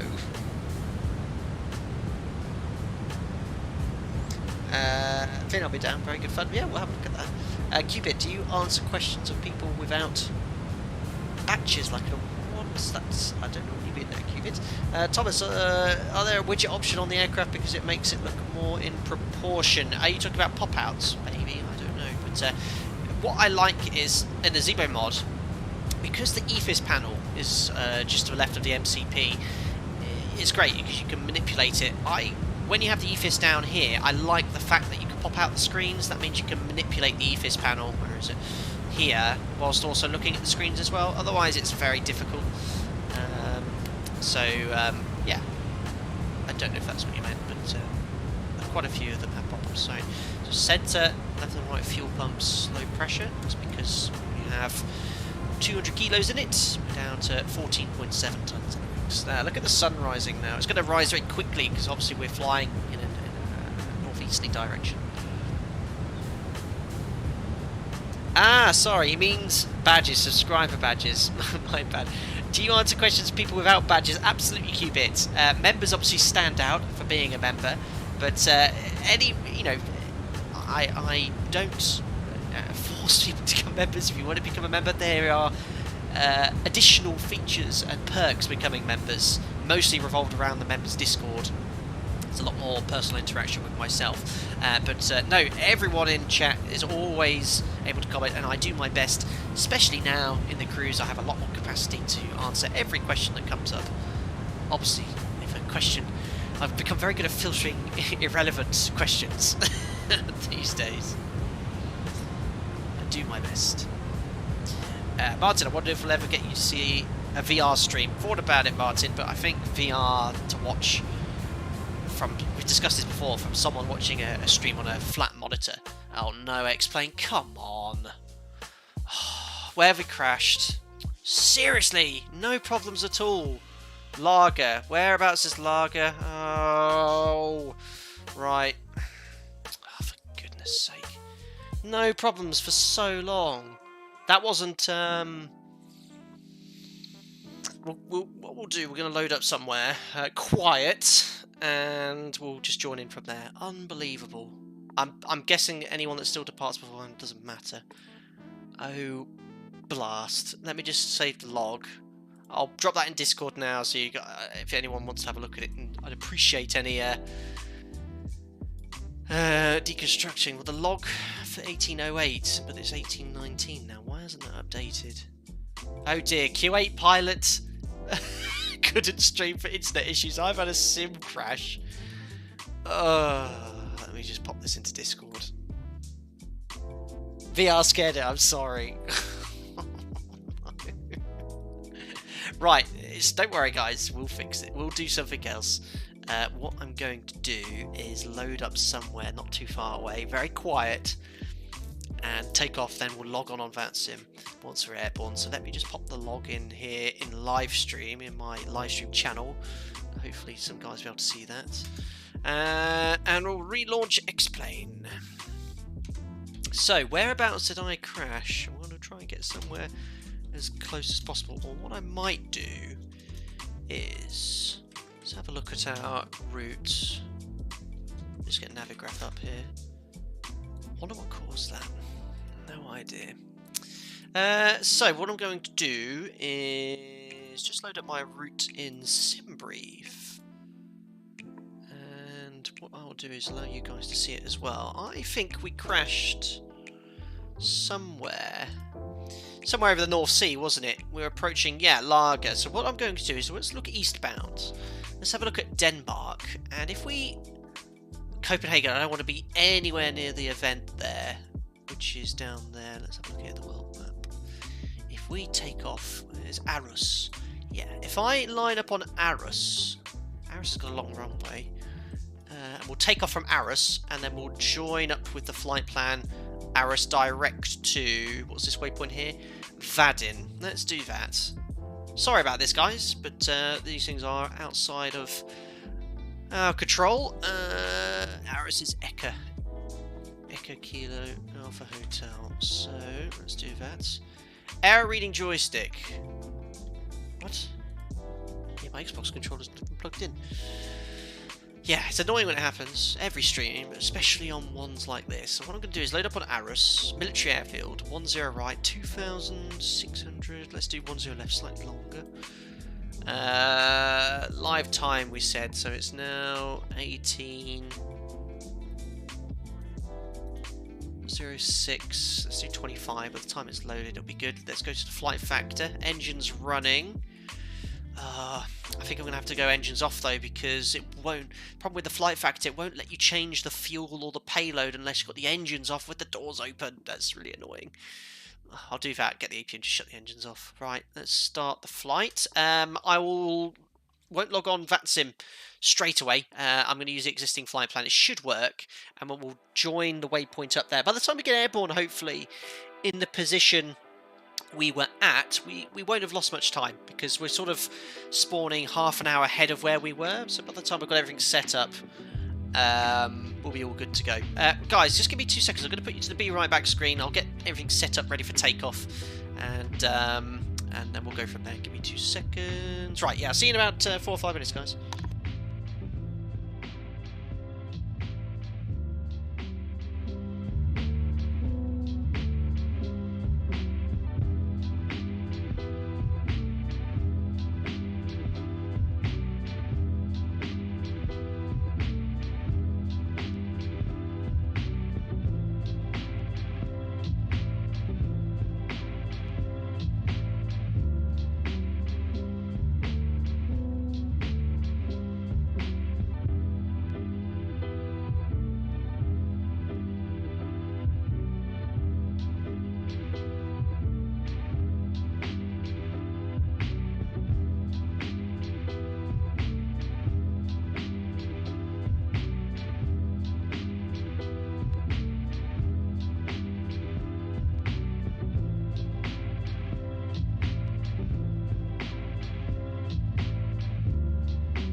Guys, so yeah, back at XP11, I've managed to actually get the thing loaded with the engines running. I could do it. I had to connect the fuel truck though. It only lets you add fuel if you connect the fuel truck and put the chocks on. So I can now. No! Oh, what have I done? I just pressed unload the plane. Why are you setting takeoff thrust as well?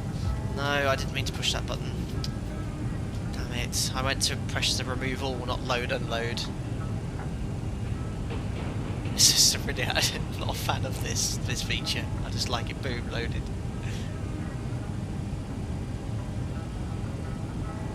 Because it takes like 30 seconds. Right, load. Loading the plane. Right, well, once that's done, make sure we close the doors. So, live weather, is that on still? Yes, so it's going to take a while for this, guys. We're going to have to get the FMS loaded. The engines are running. Basically, we departed earlier with 17.6 tons of fuel. I've got 17. We're going to have a lot of extra fuel when we get there. It's just to get the shit on the road. So, where are we again? Aris, what's Aris's code? Echo Kilo Alpha Hotel. Okay, from Echo to Helsinki. So that is Echo Foxtrot Hotel Kilo. So we're in Denmark at the moment, guys. EFHK. Call sign was Alpaca 75 Foxtrot. And departing here, what runway were we on again?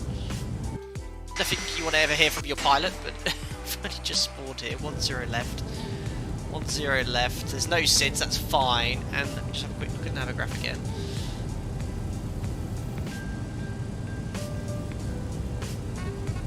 So we're here. Oh, that's actually really worked out nicely. But, you know, by the time we get airborne, it's like nothing has happened. We're going to redirect to Vadin. So legs, route, next page. So 10 left, direct to Vadin.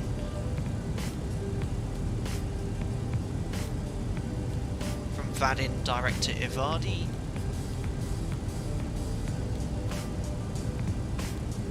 From Ivadi, Yankee 370 to Divham. Departure arrivals, just for ILS 04 left for now by Pexon 6 Bravo. And it's the Rudy transition legs. Join the dots, get rid of the vectors. That's fine. Activate, execute, init ref, 0 fuel weights in, reserves for 4.1 tons. 330. Cost index is 10 today. It's a short runway here, so we're going to go full thrust, flat 5, no D-rate, 4.7 units. We get 2 takeoffs today, guys. And V-speed's on. I hope we've got a sufficient runway length, guys. I really don't know. It's not the longest here. Full thrust, though, that will make a difference. 52, 62, 172.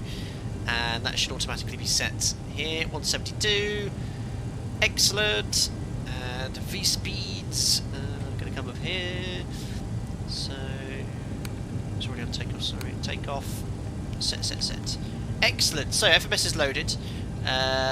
Cruise level 330. We're going to take off offline, guys. Runway heading will set. We're heading select departure. 097 is set. Flight director's on. Water throttle heading select. VNAV will use. Does it use heading select automatically? No, there we go. Let's have a look here on the overhead panel. Entry doors. Let's get those closed because everything's loaded now. Welcome. So removal and airplane close all doors. There we go. So just quick have a look here. No warning lights. Fuel center pumps on. It's all set because the engines are running.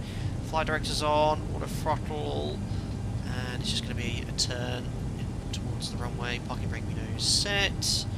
Flaps are set to 5 and transponder TARA. Weather radar is on, +5. I think we're okay. I think we are okay. So guys, if you just joined in, unfortunately the sim crashed whilst we're right over the North Sea about 15 minutes ago in this position here. That's where the sim crashed. I've reloaded at a small airport called Arus, and we're going to hopefully join our routing via Vadin, exactly where we are. By the time we get there, we should be exactly where we were, so not the end of the world. Fingers crossed, no more technical issues today. Let me just get Fly Live up. I will put Heathrow to Helsinki, because if anyone joins, no one will know anything different. Alpaca 75 Foxtrot. Okay, Fly Live up here. There we are. So you can already see we're almost halfway.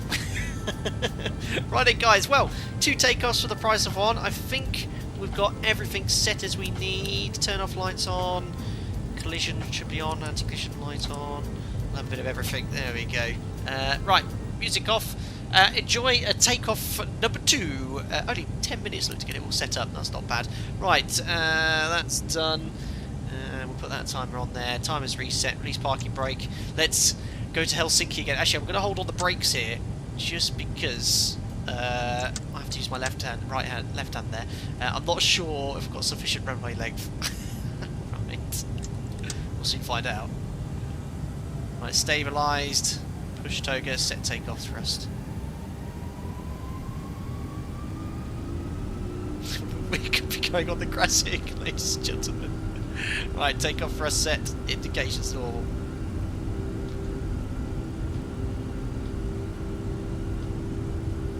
More acceleration, please. 80 knots checked, release forward pressure.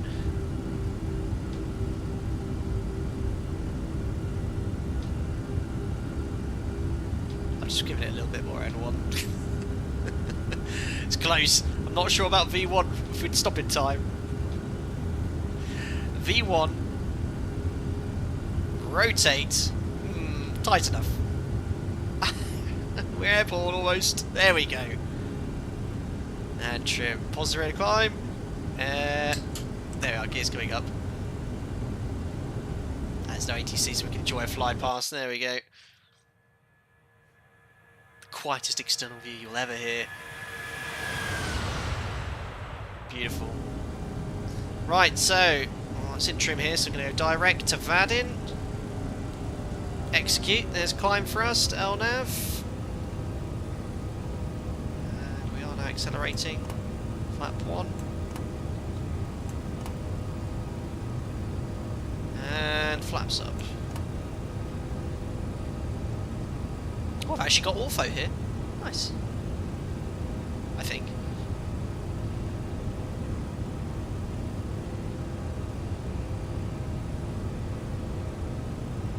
So what I was talking about earlier, it handles like, it feels like a 7.3. Like the inputs are making it maybe a little bit more lethargic, but it feels really nice.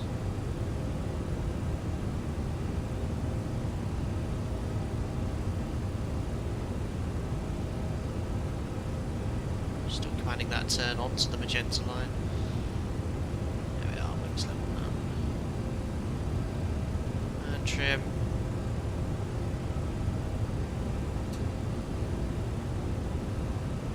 Good. So flaps are up, command, and we'll now complete the after takeoff checklist. So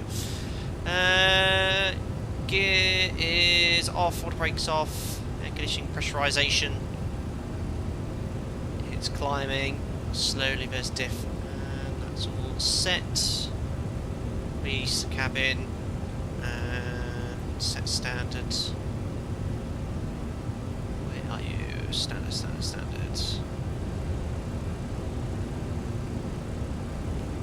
And on the first officer side.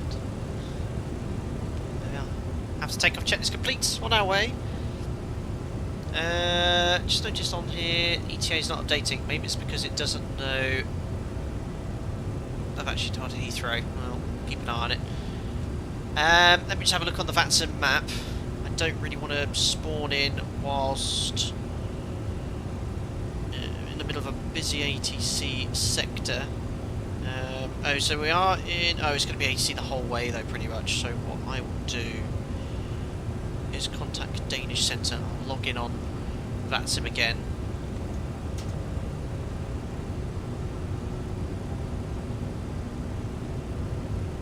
Oh, a new version of XPilot's available. Best not update. No, because I'll need to quit X-Plane. Well, it wasn't this afternoon. Right, let's press connect. So I am still on Unicom, but I have just connected to VATSIM. We'll probably get a ping at some point. Actually, no, I bet... no, I can keep it there, because maybe he knows that I've departed Heathrow. We'll soon find out.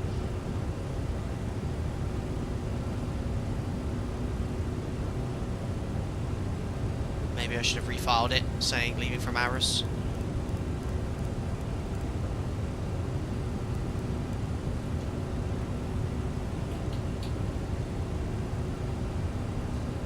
Landing altitude isn't set. Thanks, Yaroslav.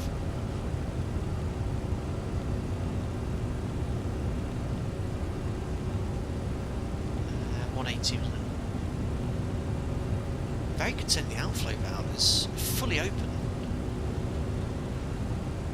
Look, we have differential pressure. Expect it to be open with differential pressure. That's what it's saying.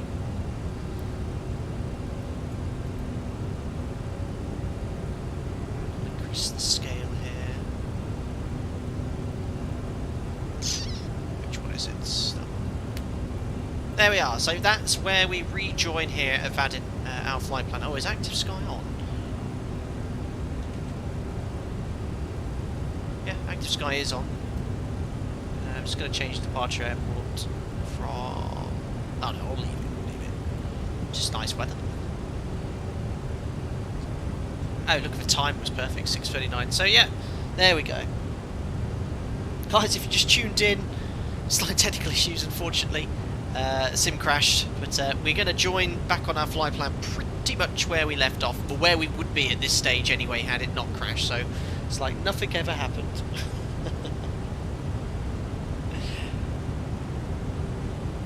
Your flight plan will still be valid from Heathrow, that's cool. I might just log in on centre then. I haven't received a message yet. There is ATC in this sector. I'll wait until I get sort of on the airway a bit. Usually I'll wait until they contact me. Right, fuel, centre pumps, still 1,200 kilos in the centre. Lights. And AP's off pressurisation. Still open, but it is pressurising, so that's okay. And set. Release passengers. I already have. There we are. Chase complete.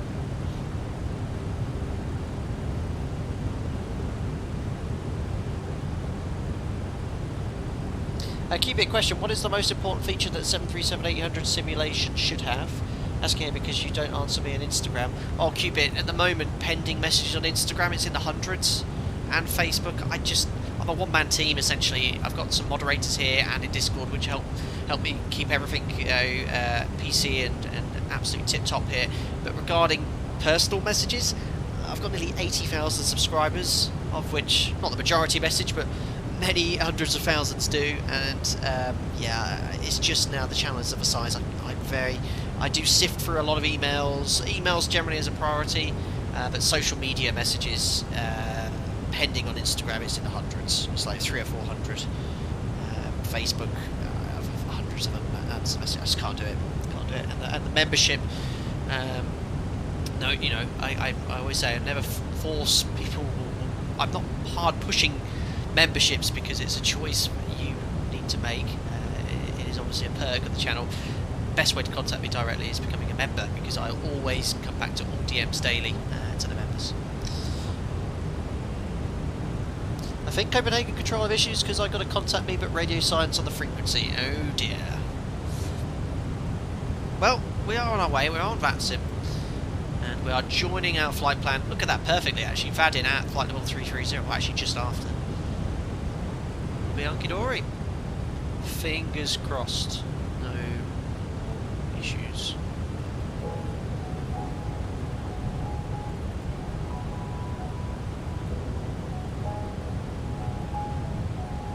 Swap flies. Would you say flight sim is harder than flying in real life as you can't use your hands for the instruments? There's that element to it, swap flies, but obviously in real life, it's real life. There's a lot more. You've got to do it properly. So there's certain elements, for example, I've trained obviously to fly the 737, but when I'm doing, say, a circling approach or having to look out the window, that element of freedom you get sat in the real aircraft, and it's not there as well. So especially on aircraft like this, remember this is a 2-pilot aircraft. It requires 2 people to operate it proficiently and safely. So already having to do the work of 2 people, workload is in those critical phases doubled.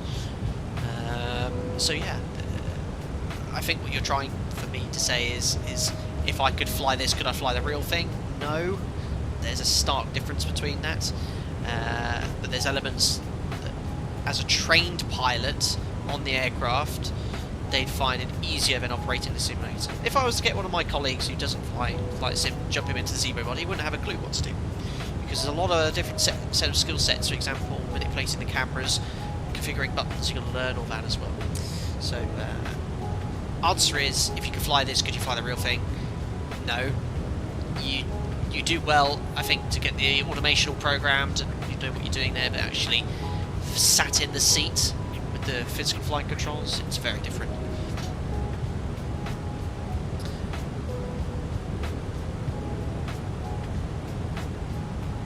Paul Hampton, Captain, real life, are Malta stand self-moving or tug pushback? They're both. The industry around Malta recently. So yeah, some in Malta are pushbacks, some are self-manoeuvring. I should think the one I streamed on the other day was the wrong one, but I operate Malta quite a bit, and we have both, depending on what stand it's on. Callum, probably struggled to adjust the seat. Absolutely, I always mention that. First thing you would not be able to do is move the seat forward to reach said controls.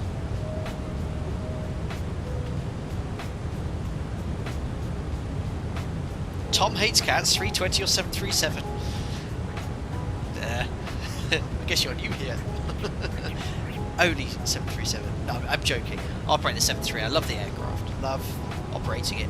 Great pilot's plane. A320 is also great. Nicer workspace as an office as well. You can't fly an A320.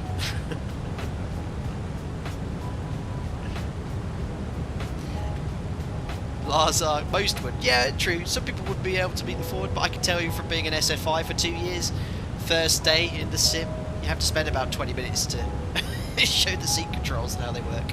So, you know, Joe Public, when he jumps in, is going to struggle.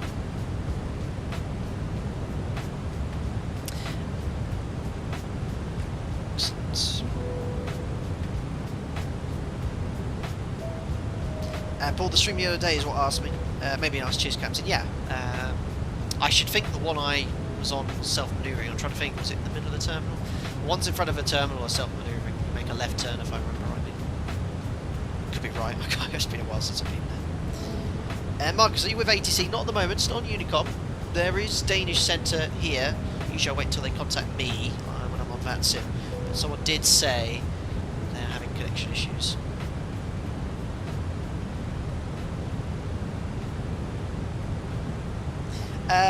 I was actually quite thinking about that. They're just now Ruby Red 787 pilot. You're at least 100 miles ahead of the person who took off just after you. Gain time at least back in the lead, Formula 1 in the skies. So actually, maybe I was a little bit too far east. So the guy obviously behind me took off just after me, and now I've got a 100-mile advantage. Oh no.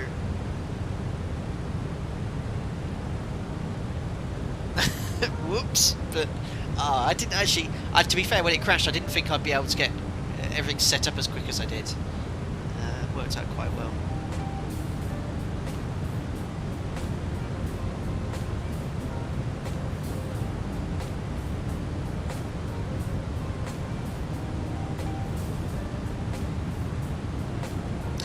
Astro, I thought I knew the workflows, showed Zebo to an in-roll life 737 captain. 10 seconds in he asked me about the oxygen mask test. I didn't know how to do it. Oh, I think you mentioned that last stream.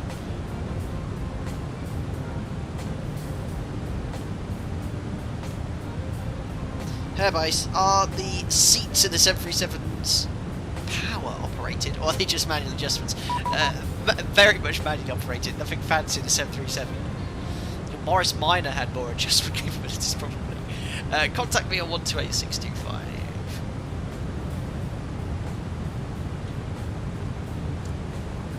Excellent. Let me just get my VATs and volumes all sorted out.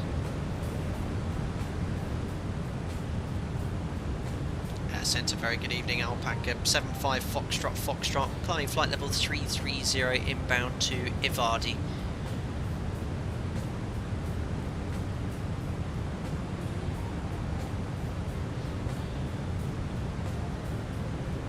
On the right frequency, but there have been people reporting issues. Centre, good evening. Alpaca 75 Foxtrot, climbing flight level 330 inbound Ivadi. It's not because of the... Good evening, Skype 05, please mention Stockholm around the airport with flight level 380. Probably was talking to me all the time. Sky Travel 05 Hotel, contact Sweden 118. That's one with sim crashes. Everything's misconfigured. Sweden 119.4. Fine.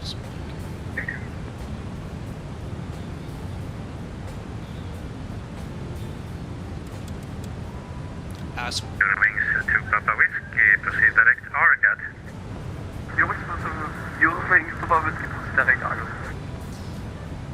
Centre, sorry, I had the radio turned down. It's Alpaca 75 Foxtrot, climb flight level 330 Ivadi. Hello, Alpaca 75 Foxtrot, Sweden control, squawk 7027. 7027, 50, Alpaca 75 40, Foxtrot. 30, 20, Can you 10. confirm direct to Alpha Romeo? Thank you very much, Anon. Appreciate it, buddy. Eurowings to Papa Whiskey, In not having affirm. that boss. Break, That's a total fix. I was gonna win you can't get 100 miles on me using dodgy tactics like that. It's Massey all over again. Michael Massey all over again. Unbelievable. 7027. Oh dear. Thank you very much, Anon, for the 5. Appreciate it. Yes, I mean that was all the big plan in the end. Just sim crash and jump 100 miles ahead. Unbelievable. Thanks, Anon. I am well ahead. But there's another aircraft probably coming in at the same time. There'll be a bit of traffic for us. Anyway.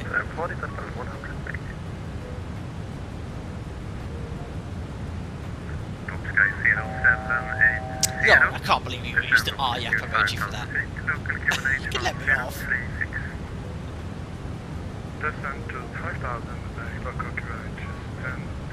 Carls, what do you think about the new F1 cars, Captain? Yeah, they look great, don't they?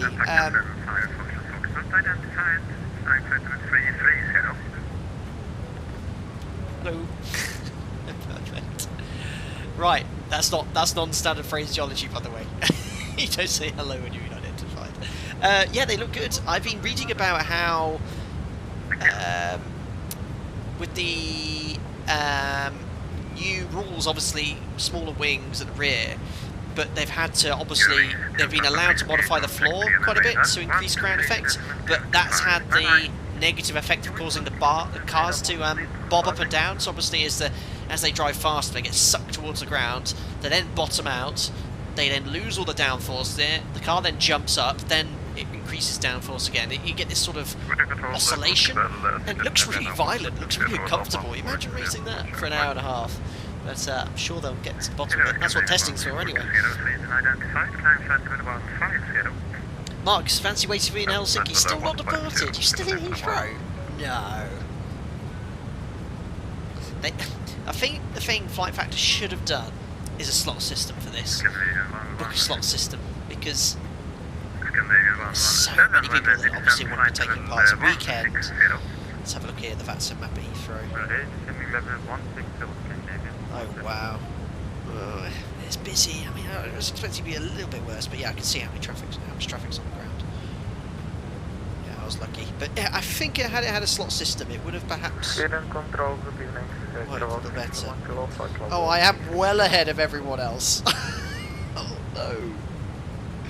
But there's a lot of aircraft departing Helsinki for the big flight. Oh, there's only 2 aircraft there. But they've got a lot of arrivals.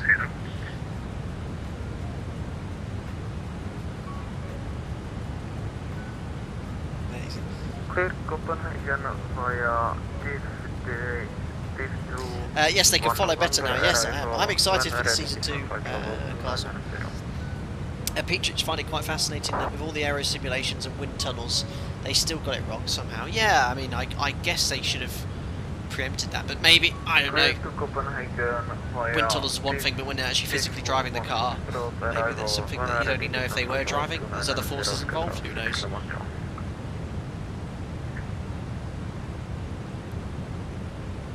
Nictus Pasco crashed him, zip ahead 100 miles. That's my technique. Mark, you're finally lining up, very good. So you're about an hour's flight time behind, not too bad. Hello, Qatari 1505 Sweden, squawk 6250. Wait, 6250. So just catching up on some of the chat there when we're talking about aircraft and stuff. Hello, Saudia 490 Just Sweden. save this one question which I missed. Power operated seats, or that. I have Mike 1055, mainly sim shines, the instrument flying and developing a good scan. Yeah, the desktop simulator is great for practicing flows and cockpit familiarisation. Really useful for that. Mr. Waters, 38 months of as a member. That's absolutely bizarre. 24. That's 3 years. You've been a member for over 3 years, Tim. That's crazy. I mean, I remember. It was around the same time I was becoming a captain, and I was talking to you guys about the process. That's absolutely crazy. Thanks, Mr. Waters. We've got Adagel there. Well done. Can you finish answering Qubits? Are important aspects to have on 737-800? Absolutely, Tim. I'll have a look at that right now. And thank you for your continued support. Qubits. So I think sometimes what can happen during streaming, you get distractions like ATC or something, you get mid-conversation and then you can forget what you're talking about. Qubit, I'm guessing that I'm implementing the seat movement first then, or maybe a realistic hydraulic system. Well, VNAV is important also. There's a lot of... we're talking about this, what you want modelled in the sim mostly, I think, weren't we? Yeah, I mean, the Zebra one has all of that, as has most add-ons, good quality ones. Yeah, VNAV is important for modern aviation, or the Airbus equivalents.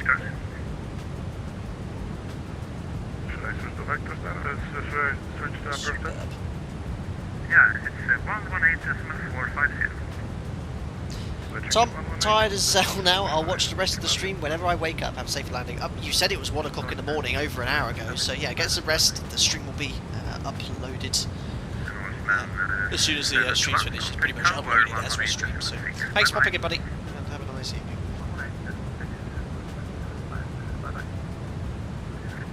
Contact Copenhagen 121.375. Bye-bye. Yeah, that's all our ortho.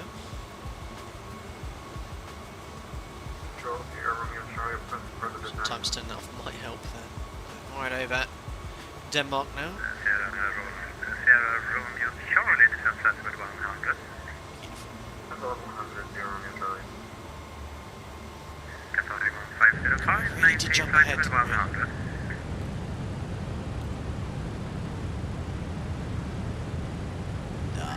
Slot 2467, contact Sweden 118.4. Where's time to descent? Gaulle 184.4. Alpaca 78 Charlie Juliet, contact Sweden 118.4. Bye-bye. Sweden 118.4, Alpaca 78 Charlie Juliet, thank you. Okay. So 240 miles away still. Yeah, in hindsight, I should have gone a little bit further back, but that worked well. Sorry, Sweden. Sorry, I would have been over north of Denmark, I think. It's because I spawned further east. Bertfellow, what's your current landing time, please? It's going to be a little bit less than this. It's going to be about half past, so in about 35-40 minutes from now. 121.375, pumped out loads of extra fuel as well. Contact Copenhagen. Mark, I expected I'm behind with the news, but there's an unconfirmed report the 225 has been destroyed. So, last I heard, someone said it was destroyed, then it was confirmed it wasn't yesterday, then there's been reports... 118.4, Alpaca 75 Foxtrot, thanks to the ATC, bye. I heard it was destroyed, then someone said it wasn't, then I think there's been some more reports today that it has been destroyed as well. Regarding the ongoing conflict, obviously we'll have very strong opinions and views over that. I mean, we're all along in the same boat with it all. All I do ask is that we do keep conversation away from that in the stream today. There's plenty of other platforms you can use. Obviously we're all aware of what's going on, and our thoughts and prayers for everyone involved. Sweden, very good evening, Alpaca 75 Foxtrot, maintaining flight level 330 inbound Ivadi. Alpaca 75 Fox, Sweden are in control line outside. Perfect. Swede 463, red taxi. Swede 462, taxi line up runway 19 via Charlie, runway 08 and backtrack report ready for departure. Airport, that is in Sweden. Charlie 08 and backtrack runway 19, Swede 463. That's better. Now I know I'm in Sweden. Essa.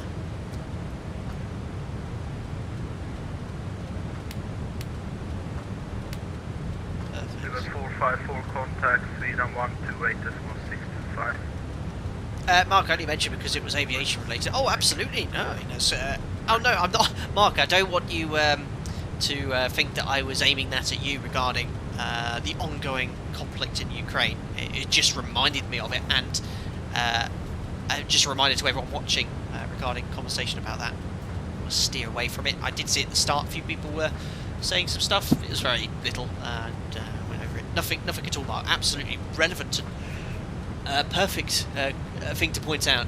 And 225 is a much loved aircraft in the aviation community, of course. Hello, Canada 991, Sweden identified count flight level 210. 210, Scandinavia 991.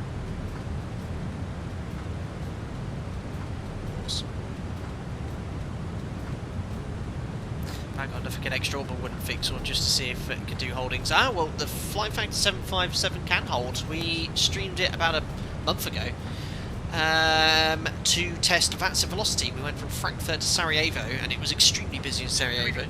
And yeah, we had to hold for about 45 minutes, and it was fine. It worked fine. Hello, Alpine 121, Yankee, Sweden identified. Roger.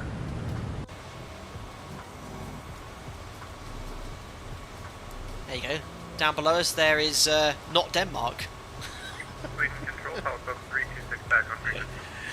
Tiger Gamers, what is a Q8Pilot? Q8Pilot's another streamer. From Q8, hence the name. Both myself, Q8Pilot, fortunately he's had technical issues, so can no longer stream. And XP72, another flight sim streamer, are streaming the FlightFactor group flight this evening. And be sure to go check out XP72 stream. The video description shows the link to that, and I'd say go check out Q8Pilots, but I know he's had to cancel, so that's a great shame. Markin, what is your zoom level for the Ortho and the Cruise? Generally I use 15 or 16. I only went 17 today because I left it downloading last night along with the Ortho for the group flight tomorrow, and I only had about 20 tiles because we're going over the North Sea initially and then the Baltic Sea, so I only did the tiles around the coastline. But generally I use 16. This is 17 though. DC 9798, is it still light in the real world where you are now, or are you behind time? It's dark now in the UK, 7 o'clock in the evening UK time. The sim is 12 hours behind live time, so it's 1900 Zulu, 0700 Zulu in the sim, so we can enjoy this scenery.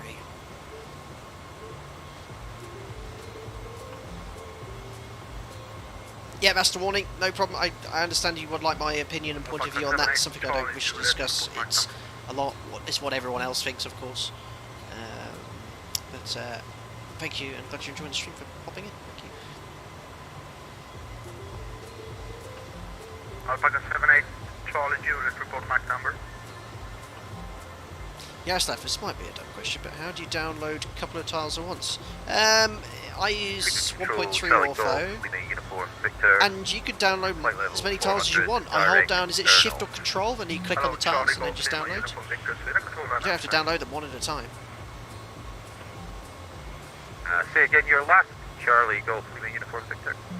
Charlie Golf Lima Uniform Victor. Oh, sorry, yes, I meant to the sim, thanks. Yes, 12 hours behind live time. Generally DC9. I like to fly live time, live weather. Charlie Juliet. I'm mostly stream in Europe, and during the winter months, so from October till March, the amount of daylight is a lot less this summer. A lot less in the summer, so and of course during the daylight there's a lot more scenery you can see and enjoy the view. But sometimes I just stream night flights, it's good fun. But now as the days get longer, I'll do more live time flying in Europe. Alpaca 75 Fox report Mac number. Alpaca 75 Foxtrot Mac decimal 77, what would you like? 6-pack of beer. Anyway, Alpaca 78 Charlie Juliet. I don't know what he said. 0, great. What's the thrust doing? Mac decimal 80, breach for Alpaca 78 Charlie Juliet. Alpaca 75 Fox, maintain Mac decimal 78 or less. 78 or less, Alpaca 75 Foxtrot. That's perfect, because we're doing 77 based off our cost index. Flight level 70 and runway. 3462 Sweden identified, climb flight level 280. 280, climbing 346. Yaroslav started using Ortho quite recently, so still getting familiar. Yes, when I started using it, it's quite confusing, but the actual system's very good. I love downloading them all the time. Yost, not sure. I have the route and I see the coordinates. It shouldn't be a problem. It's like Euroscope don't like it for some reason, but Just normally it should work. Yeah, no problem.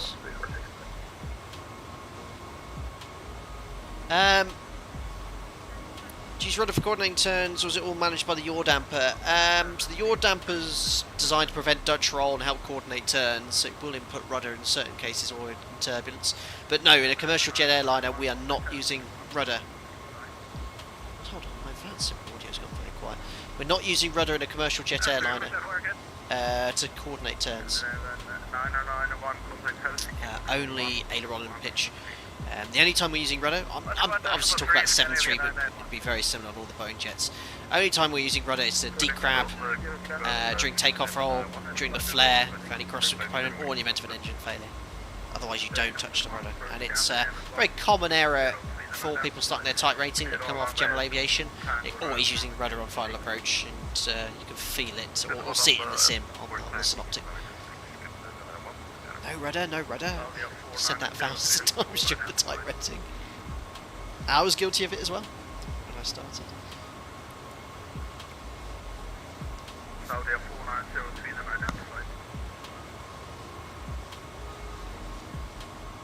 Beautiful. Juiced! Yeah, absolutely. I remember. Now, when it comes to gliding, you have to use a lot of rudder. I remember. I started flying gliders when I was 15, 16 years old, and you have to use rudder to coordinate. You've got your little string, haven't you, on your canopy, keeping that string right at the centre. I remember. Just go ahead, climb flight level 390, and it's shit hits the fan, I'll let you. Sounds perfect, wind protected. Just confirming climb at 390 now. Ever.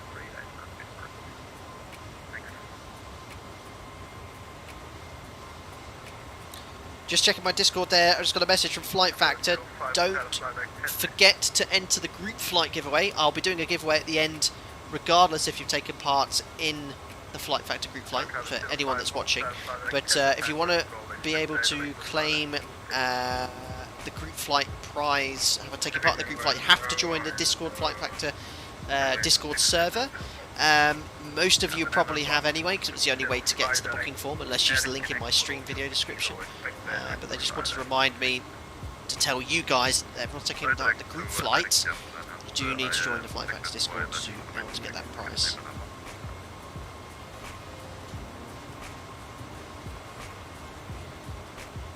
Lars, just Google American Airlines 587 crash happened due to incorrect use of rudder. That was an Airbus A300 quite soon after 9/11. I think a lot of people thought it was another terrorist attack again.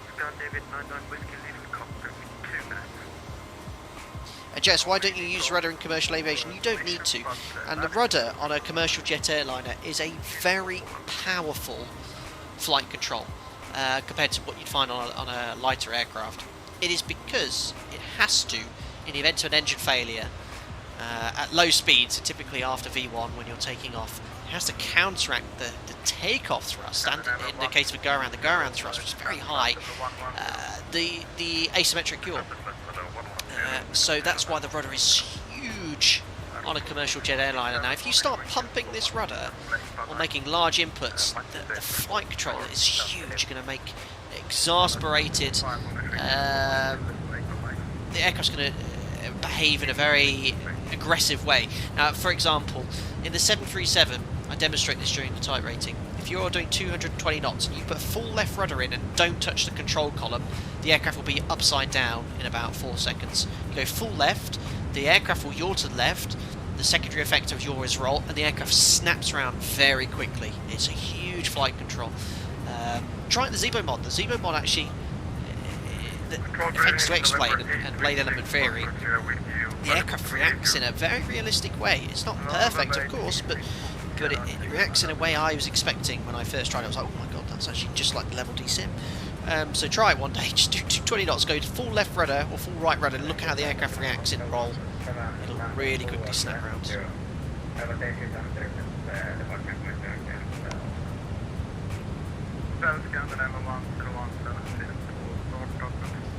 Just turn the volume a slightly, it's quite hard to control that volume sometimes.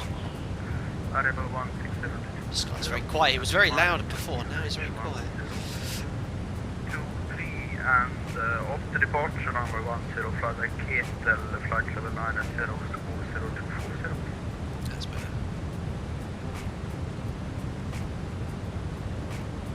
Roger, runway to correction 102, start up is approved.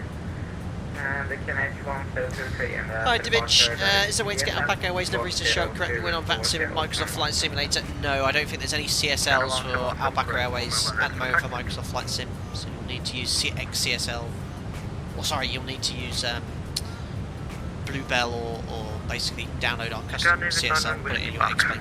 Won't work for Microsoft Flight Sim. I know there are some Microsoft Flight Sim CSLs available now. It's the one that everyone downloads, but from what I understand, they're IVEOs and they shouldn't be using it, or something shouldn't be using it, someone told me. So I'm waiting for something a bit more official. What's your maximum flight level? Well, we can go, technically we can go higher, but... Aoife, do large jets not experience adverse yaw turns requiring correction from the rudder? No, not at all, Aoife. I mean, if you were to, you just make the input during aileron and pitch, you don't require any rudder, yet the yaw damper system will provide rudder if required to help coordinate turns. Completely automated, and also the rudder doesn't move. But if you start using rudder to coordinate turns, you're going to get exasperated roll effects. The aircraft is not going to behave in a dynamic way. So no rudder is used. Hi Finn, back from dinner. Hope the flight's going well so far. We are now. We did have a sim crash, and we had to restart from an airport a little bit further east from where we crashed, and we are back airborne as if nothing had happened. We sort of zoomed 100 miles ahead. Hello, Lufthansa 803. Brandon, yeah, that's it, the AIG model matching, it's a game changer. I've heard about it, I've heard it's very good, but I remember someone telling me it goes against IVEO's terms and conditions of usage, or I don't know, maybe it's changed and you are allowed to use them. Again, I'm waiting, I don't use Microsoft Flight Sim enough yet to warrant sort of downloading and getting it installed. I do use the sim, as you well know, but I might look into it if it's allowed. Yeah, that's putting me off as well, Brent. It takes 6 hours to get sorted, yeah. To be fair, it takes that long to set up a stream anyway. PJ, is rudder used in final approach and windy conditions during the flare, PJ, not before. So if you're 200 feet, you don't start using rudder to coordinate the turn, it's just during the flare to get the nose pointing down the runway. 20, And on a contaminated runway, you land with the ground. What's the difference in cockpits with 757-767? Thank you, Mark Jackson, for the £2. That's very kind of you. The difference between the 757-6, great question. Not flown the FlightFactor 76, but as they have a common type rating, and there's only a differences course between the two, I'm led to believe they are very, very similar. If maybe even no difference, I'm not so sure. Not seen it, but they're a common type rating. Very similar in how they feel, just different weights and things like that. But, thanks for your generosity. Sorry I can't give you a much more detailed question than that. But, if there's any differences, I'm sure someone in chat will be able to point that out. Ah, so Petrus, AIG is not ex-IVAP models, completely unrelated. AIG is the legit thing people have been waiting for. Got you. Well, in that case, I'll have a look at it. Albeit it takes 6 hours, apparently, to install.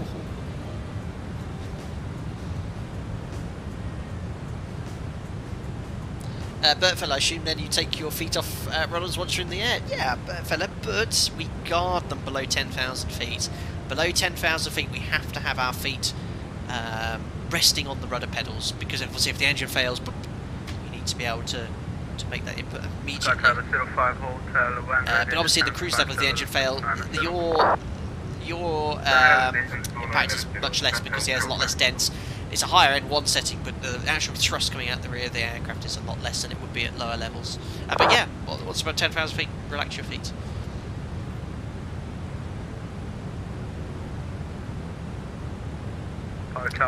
PJ, so on modern jets you only use rudder on the ground and before touchdown. Yeah, before touchdown and just before touchdown and just after takeoff. After takeoff, you know, during the takeoff you've got often rudder in to maintain centre line because you've got a crosswind component hitting the large vertical stabiliser. And then as soon as you're airborne, you rotate, you keep the rudder input in, and once you're clear of the ground, you neutralise the rudder, let the aircraft crab into wind, and keep the wings level with aileron.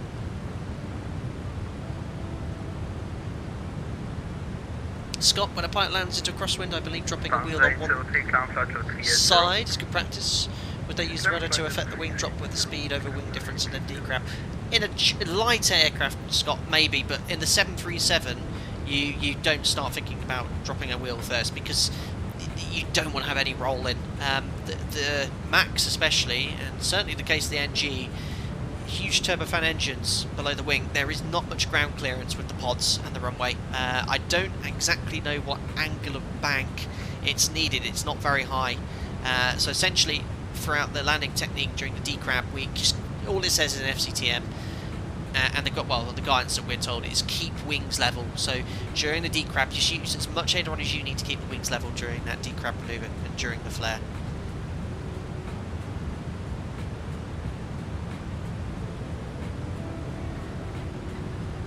Mike, is there a huge difference in terms of asymmetric on a jet and a prop like a Seneca? Do the jets have extra stuff that helps you ease your leg? Oh, it gets heavy, Mike, even in the 7.3, but not as bad as the Seneca. My goodness, I remember the Seneca too. My leg was shaking after the engine failed after 4 or 5 minutes. Oh, my leg was spasming, I remember. Oh my goodness. The 737, it's hydraulically actuated control, so you can use as much rudder as you need. It is heavy, so after about 3 or 4 minutes you'll begin to start feeling it in your leg. You can start putting in a little bit of rudder trim to alleviate that. When I taught it, because there's no specific guidance, I used to say try not to use rudder trim during the climb out. The reason is if you trim it out during the climb, you've got your takeoff thrust set or your climb thrust set, you're going to need a lot of rudder trim to neutralise that yaw.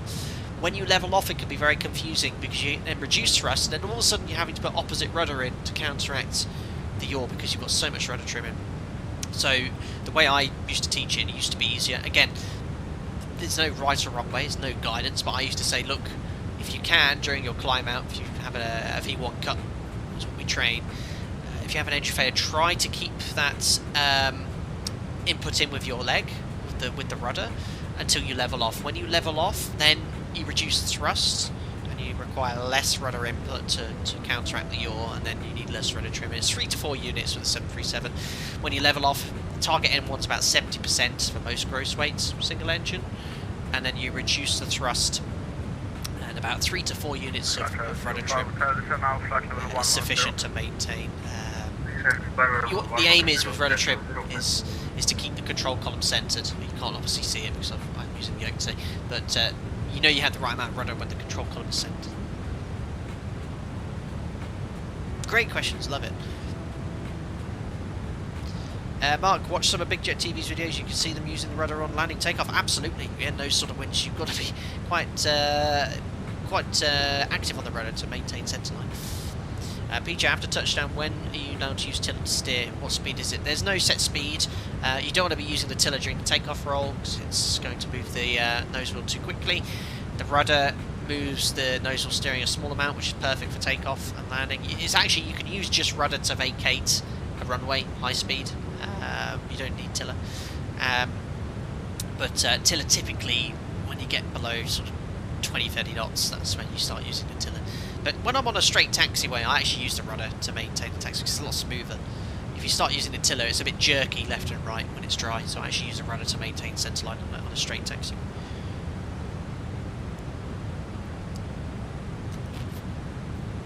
Hey, where's the top of the descent of the 757 FMC? There are 100 miles. That went quickly. How long have we actually been airborne from Heathrow? Remember, we had to cut off a big chunk of the flight there because of the sim crash. I can't remember what time we took off from Heathrow. I basically took off about 25 minutes of our flight time, I think. Petrich, the rudder does move the nose wheel. Interesting, I thought they were disconnected. Oh, no, yeah, the rudder is 8 degrees, I think.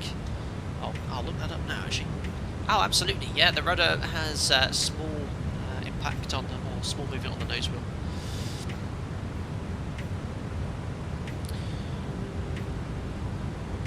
Can't remember the exact angle, 8 degrees is in my head.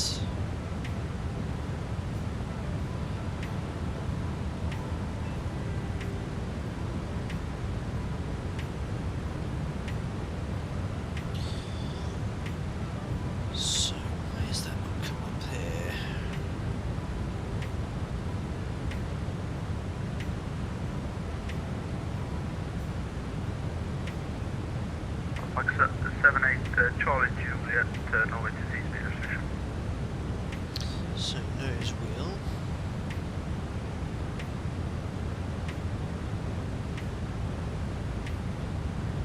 Alpha 78 Charlie Juliet, Norway to sea speed restriction.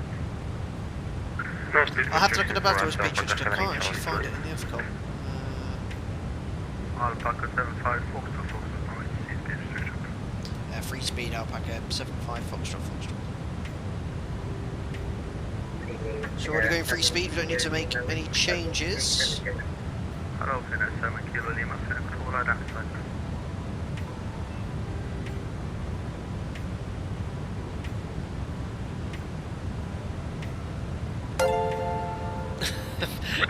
Thank you, Anonymous, for buying an official flight deck to Simbug. Wherever you are, really appreciate the generosity shown there. Thank you. Hope you enjoy many a brew. Amazing. My #1 merch item. Thank you very much, buddy.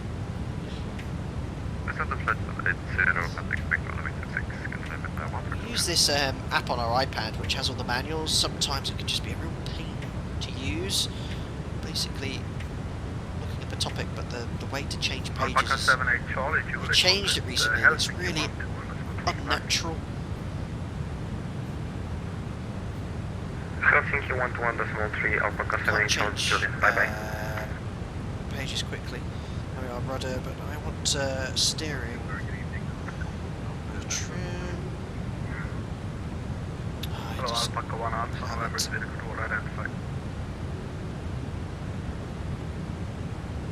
Hello there, Sweden Control, Galactica 221, flight hold. I'll let you know, Peter, I'll have to look afterwards, but it does, I don't know the exact angle, I think it's 8 degrees.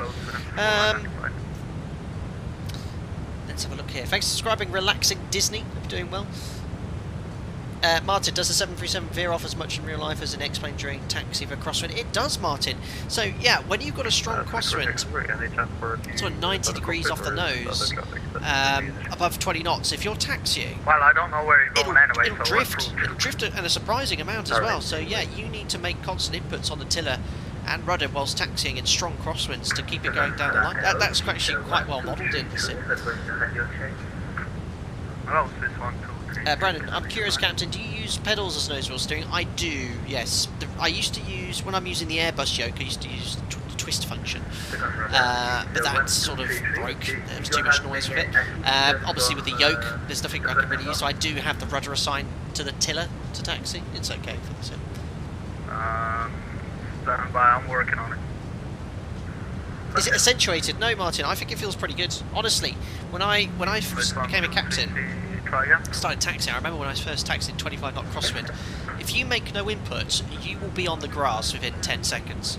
I would say that the way it feels in X-plane is very close to how it would react in real life. I mean, you imagine you're taxiing along, you've got a crosswind hitting this huge surface area on the side. You know, if the wind's coming in from the left here, the nose will weathercock into the left. Honestly, you have to make constant inputs. If you were to let go of the tiller, the aircraft would be on the grass within 10 seconds if you're doing 10, 15 knots or so. Try Copenhagen, maybe. Anyway, we best start setting up. Severe CAV OK in Helsinki, that's what I like to hear, Lars. Very good, very good flight buddy. So, we have 65 miles, my goodness. Descent page, 250, low 100. See, the FMS I like in this, it has all the functionality you need. I just think some of it's just not modelled correctly. For example, you can't change that, you can't put the forecast winds in, nor does VNAV use the information, not that you can put it in anyway, to calculate a different descent path. The descent VNAV is a little bit different than the 7.5 to the 7.3. 7.3 will plan an idle path descent. I think this is an on-speed descent, so it's a little bit different. Although I haven't had clarification, but yeah, I know all 737s, they have something called common VNAV now, which is with U14 update. So VNAV, I think, certainly in our operator they're all the same. Whether other operators have slightly different ones, I don't know. But, manuals say that, NG's had this update.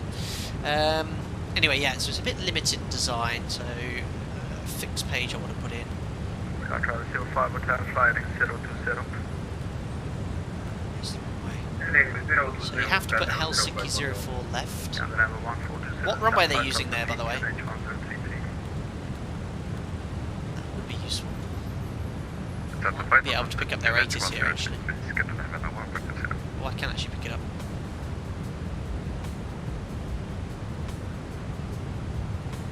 So 80s, Helsinki. Expect ILS approach, arrival runway 22 left. It's clear and dry. Departure runway is 22 right. Surface wind 3104. Okay, so landing on 22 left. Thanks, Lars. Just getting my charts out here. I was expecting 04. A little bit longer flight time. 134-975 for Alpine 101. So still no longer a Pexin 6 Bravo. It'd be a Pexin. Ooh, what Pexin arrival would it be? Pexin. It's a Pexin 5 Victor, but that's for 22 right. It's got funny waypoint names here. Alpha 1 Alpha November, turn left by 10 degrees, report new heading.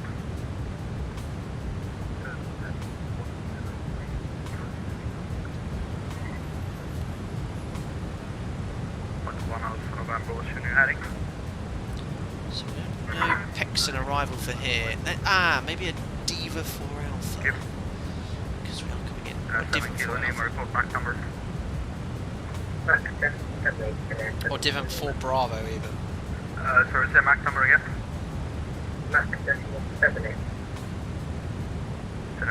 Okay, Divan 4 Alpha, let's go for that. No return sector today, Domino Bocine. It's because of the group flight tomorrow. I've got to get finished test sector. We'll do a test sector for that as well. It's 2.5 hour flight time as well. I think that's going to be really pushing it for 2.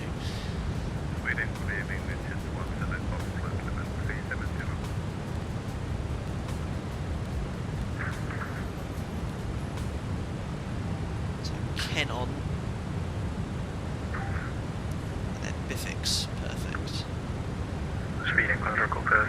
It's going to increase our flight time by a few minutes. Ken on Bifix, there we are. Hello, Finland 5 to Charlie, Sweden Control, I Right, you can't line select key that. EFHK 2 to left. Within control, engine 170, flight level 370. Yeah, 170, hello, 10 0, miles. 4 miles. 33 miles. So that's 3 times our height. See, top of it is very, very early here. Oh, hold on, no. Slash 99. I was still pretty much where I was expecting it to be, but I think we have some restrictions to comply with. So Canada 1420, turn right heading 080, descend 2,500 feet. FPS locked at 60 perfectly. That's really nice. Turn right heading 080 Divum degrees. 4 Alpha. Descend to 2,500 feet, QNH 10. Scandinavia 1.0. Right travel 05 hotel, stand 5,000 feet, QNH 1036.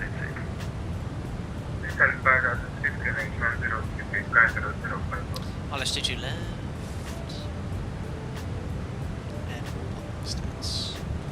So let's have a look at its arrivals. Starting at Divum. We're going to be out above 100, checks in the FMC. Direct to Pexon, max 250. Max 250. Hotel Kilo 804. 891.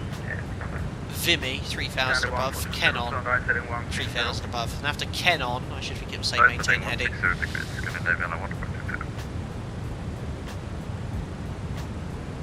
Alpaca 75 Fox, contact Helsinki 121.3. Alpaca 75 Foxtrot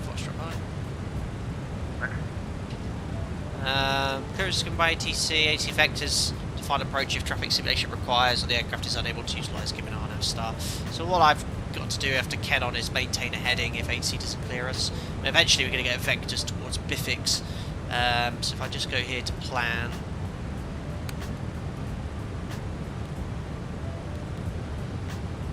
That scale and checking with ATC.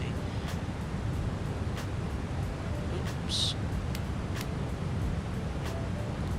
That's actually perfect. If I mean Kenon will stay on the heading, if not cleared, then Bifix. And it should. The VNAV on here is a bit interesting. You've got to keep an eye on it.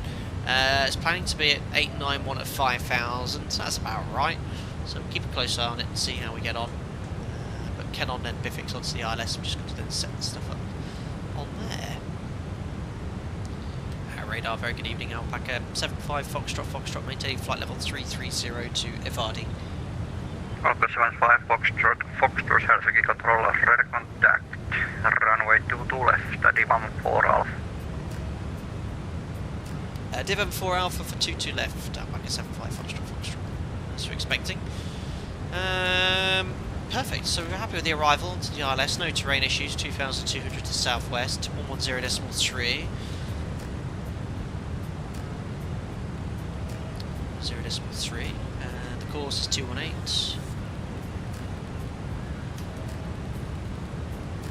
218, and height check at 5.7 DME, 1997. Is there any DME here? Just say lock on there. Right, it's ILS DME, Jeppy charts. On my operator chart it does say lock DME, but only lock. Hotel Kilo DME, yeah, perfect. Bifix onto the ILS, then we have TICZ, Bifix TICZ 3000, that's the final approach fix, down to the runway, the minimums, cap on ILS 349 feet.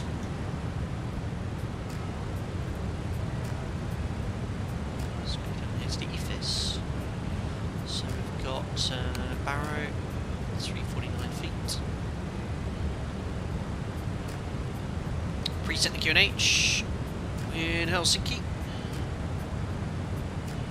But yeah, everyone's doing the 60 FPS lock. Thanks guys for helping out. That's really helped me as well. Stopped all stuttering and Windows lagging behind, capping the FPS. If you've got Steam, you need to put that command in, lock FR60. Helsinki. QNH 1033. Nice to see some high pressure over Europe at the moment. It's been so windy in the UK and Northern Europe the last few weeks. It's been horrible. Right, preset QNH, presets the minimums 349.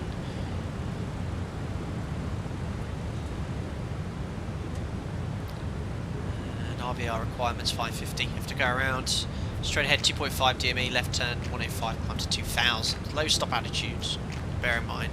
We have to go around. Excellent. Let's now increase the range and go back to the plan. There we are. Runway then. 2 to left. 3,500 metres. Loads of runway length here. No accurate performance calculator for the 7.5. Zulu Juliet looks very tempting, that high speed there. So yeah, if I was to vacate this in real life, talking about tillers and rudder, I'd use rudder initially on the high speed just to get off there at about 45 knots, and then my hand will go onto tiller about 20 knots or so, 10 knots before turning left onto Zulu. That's it. So landing performance, fuel, I've got so much fuel, don't forget that I had to reload the sim and I just put on basically the same block fuel that I left with London. So we're on with 10.9, I mean that is crazy, it's like 2 hours holding fuel. We're probably quite close to our max landing weight. What is the max landing weight? We'll have to hold anyway. 101 tons, and we're already at 98, so just below it. Relief. We're going to burn. We've got 10.9 at a destination. Well, 11.9, 11.8. Let's call it a ton. Landing weight is going to be 96.9.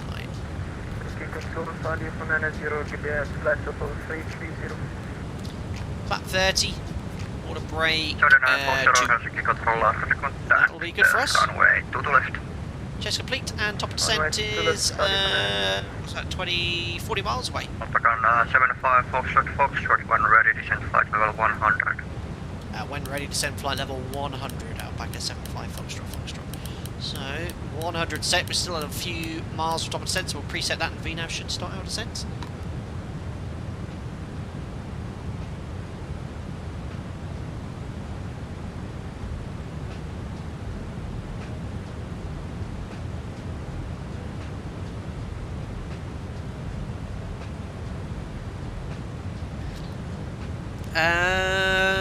Cool. You could literally go back to Heathrow from there. Yeah, easily, Vanguard.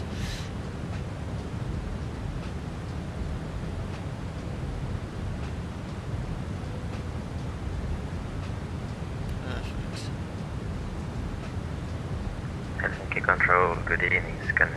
Scott, currently 8.5 hours to a FlightFactor A350 flight from Munich to LA. Deserve a giveaway. Landing will be under the influence. Flight level 300. My standby is still on for a little bit longer here. Time, flight level 300, Scandinavian 86 kilo.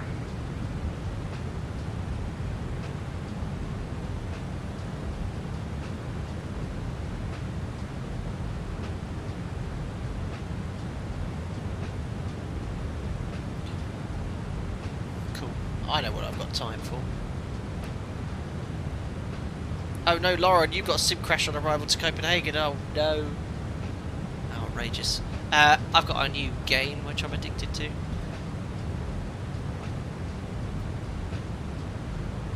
Hold on. Let me just set this up here. I need to make sure I can still see top of descent as well, because I get stuck flying this. Let me just turn this on.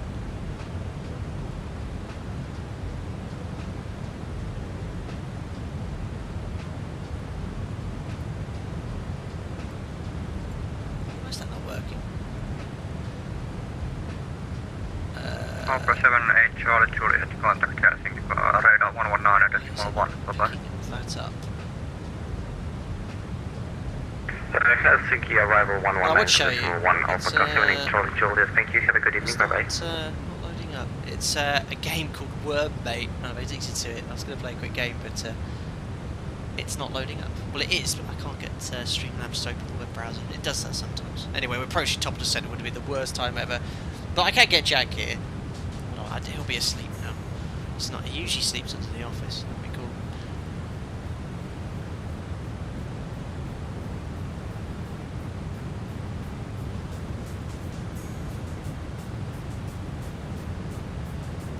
I think he's upstairs on my bed, which he shouldn't be. Unbelievable. Oh, I've got to get him. If Jack can. He'll come. We'll see him before the end of the stream.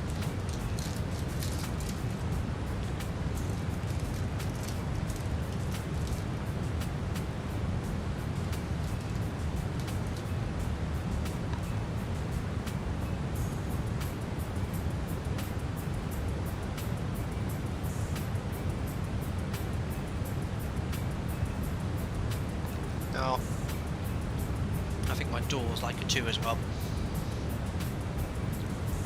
Hold on, I'll be 2 seconds.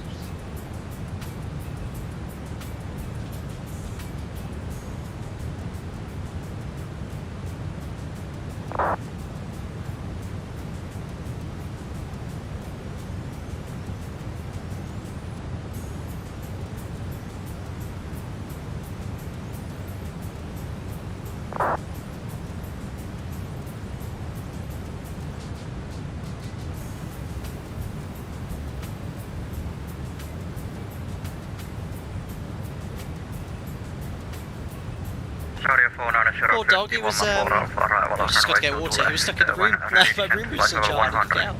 Jack, come here then, come here. Oh, now he's all excited because he thinks oh, that's your tail, hold on. Come on then. This way, up. Oh, no, that's the entire chair. This way, up here, look, up. There we go. Where are we going today?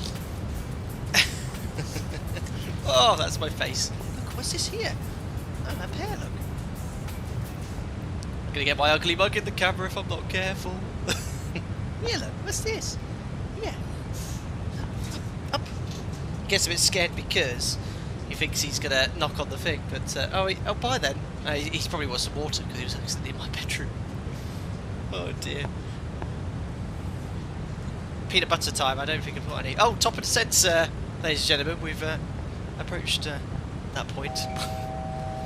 Now, can somebody tell me in the 757 what that noise is? It sounds like the altitude alert button, but in descent that thing sounds every couple of minutes in the 75. And it's really off-putting because it's the same as the altitude alert horn.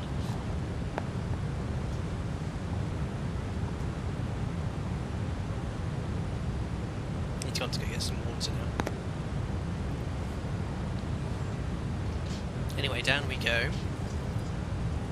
Jack, what's this? No. Look. No peanut butter.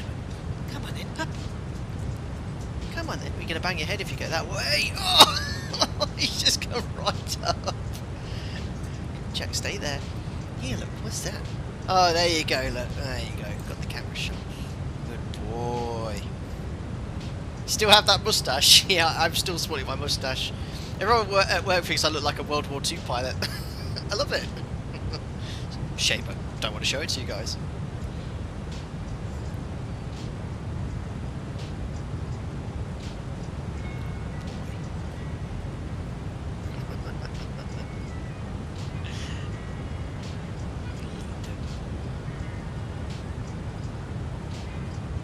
Maybe it's supposed to tell you you've left the MCP altitude but works too efficiently. I don't know, Listerman. You'll hear it go off a few more times. I mean, the 7.3 that only sounds when you're 100 feet below, 900 feet from your cleared altitude on the MCP. Oh.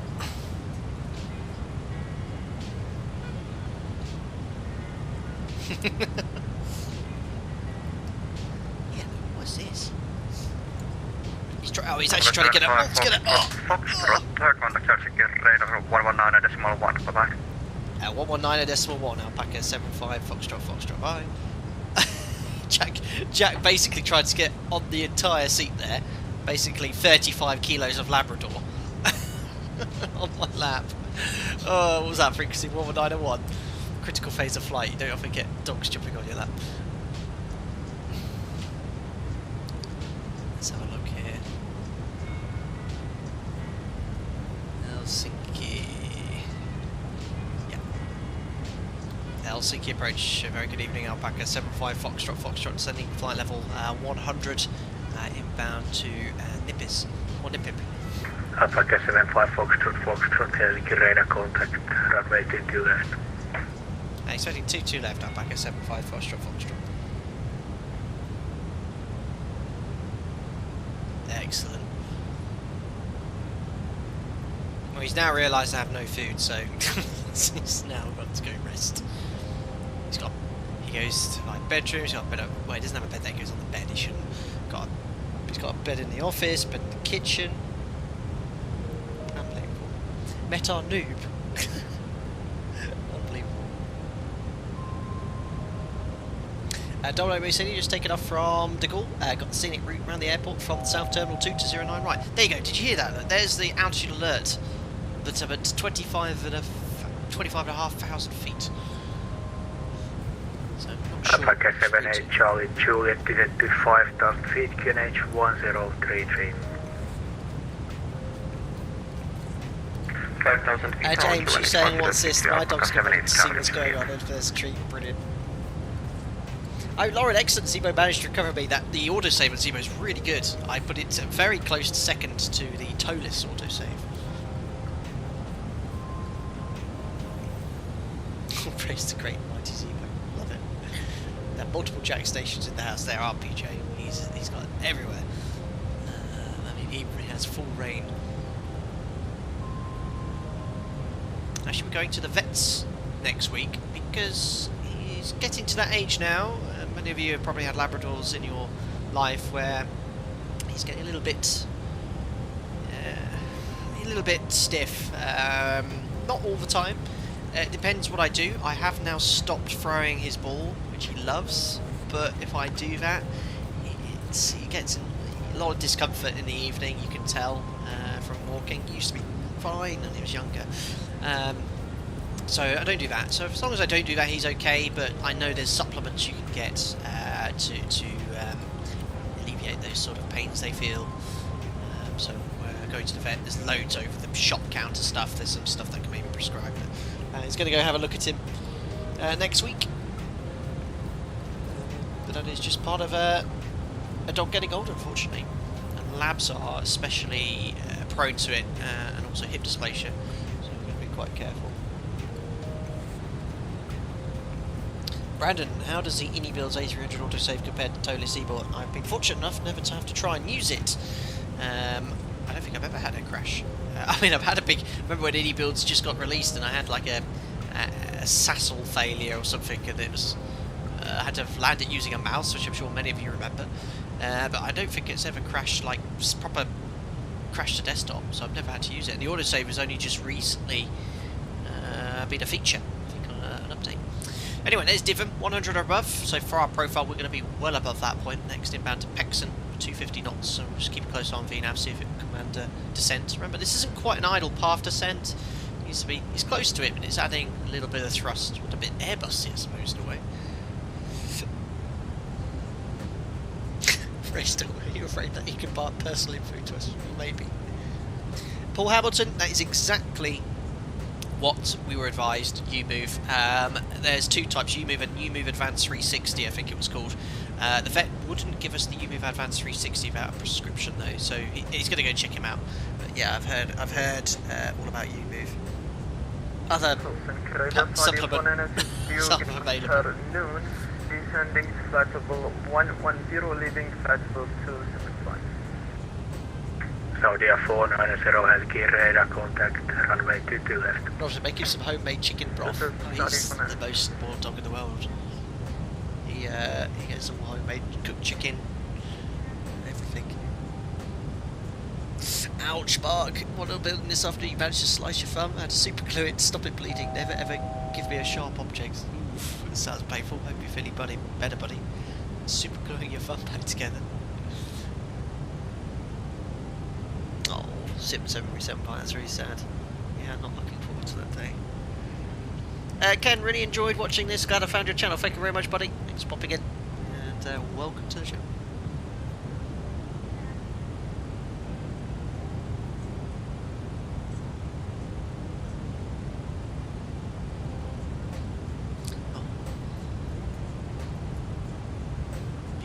That's zoom level 17. Very nice.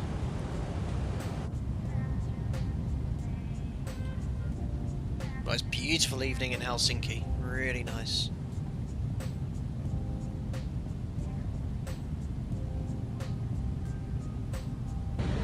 $50, $40, maybe jump. $30, $20. Thank you very much, Disabled with Style, for your £4.22. Appreciate it, buddy. On the tail end of my COVID infection. No more than a cold, for me thankfully. Stream is very good company. Oh, Thanks from Northern Norway. Ah, oh good, must be cold and dark there. Thank you very much, Disabled with Style. Thank you for the £4.22. Hope you're doing well, and thanks for popping in there. Glad that COVID hasn't caused you any major problems, and that you're well on the road to recovery. Take care of yourself. Thanks for popping in. Glad you enjoyed the stream. Right. Alpha 78 Charlie Juliet, contact arrival 119 fine. Sounds like Valtteri Bottas. There we are. So that was just a 250 knot restriction at Pexon, which is now complied with. A little bit fast. 78 Charlie Juliet, affirm 119. Probably why it's saying drag required. So I'll use a bit of speed brake. Unfortunately, the speed brake lever on the quadrant isn't exactly compatible with the FlightFactor. It's a bit sensitive. Scandinavian 99 Bravo has still a speed brake. Ground level 280. Could you reread the dono? Sorry, it was too quiet. It was too loud, now it's too quiet. I need to fix the volumes again. He said, on the tail end of my COVID infection, no more than a cold. Saudi 490 report. For me, thankfully. Stream very good company. Thanks from Northern Norway. That's what it said. Yeah, it's been a while fiddling with these. It was very loud for a very long time, and now it is a bit quieter. Saudi 490 registered to I got a lot of complaints when it being too loud. I try to have a nice level. Sometimes I have the alerts on when it gets really busy now and stuff, and you guys sometimes go a bit crazy.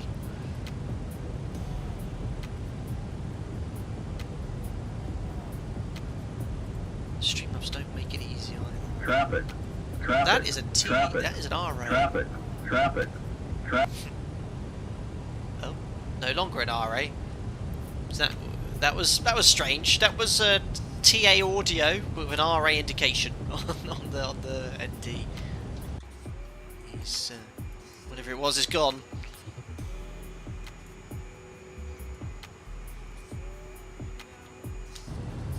Super glue was used to seal battle wounds in Vietnam. That's why it sticks skin so well. Stings like hell though. Oof. UFO. Yeah, UFO's got a transponder listed. Brilliant. Anyway, looking good. Packet 75 Foxtrot, descent to 5,000 feet, QNH 1033. Descent 5,000 feet, QNH 1033. Alpaca 75 Foxtrot. 5,000 feet set, QNH 1033. And we'll do it on Jim's side as well. Side of you for that. I wish they had a sync feature, or maybe they do, I just know how to turn it on.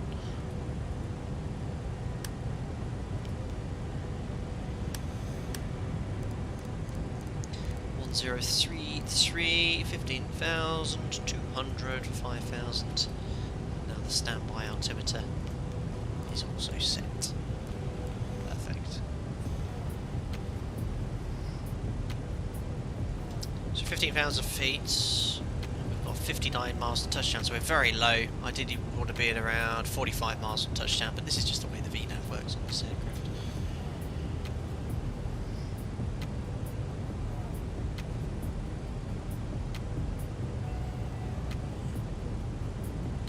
About H, Hotel Kilometer 4. I've never flown into is it Volanta or Vanta in real life? We've streamed it here a few times. Ken, we're going through all the videos, looking forward to seeing what. Excellent. Appreciate it, buddy. Yeah, I mean, so there's some good oldies there. Some of the tutorials are 3 or 4, well, over 4 years old now, nearly 5 years old. They're still very relevant. Saudi 490, turn right heading 080. And Galami's got the link. I was just about to post that. Yeah, that's all the streams I've ever done there. Ken Crowley on that link that night. What's up? I just take the time after every stream to put on that map. Use the search function. You can search for aircraft, airports. It should bring up the stream. Hello, Ali Sadki. You doing well? So I'm getting glide slope and localize information. Is that based on, is that to do with my VNAV? Don't know. Scenery here is from Just Sim, I believe. There is Helsinki. I like devs that make scenery that doesn't require custom ortho tile or has custom mesh. You can, most of them are recognising that. So this one, you just literally install it on default, or the ortho just works. Love it.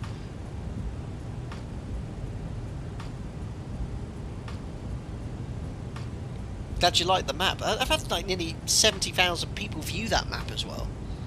It's been very popular. It's very easy for me just to update. When I started doing it, it took me a long time to make it because I'd already done about 100 streams. But now I just update it, usually within 24 hours of the stream.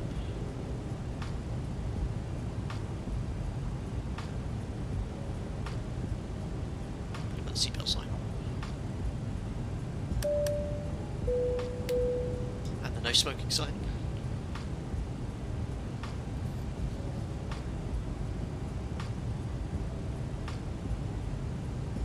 So wind in Helsinki, oh, it's perfect. I didn't realise how cold it was. -7. That's cold. Clear skies though.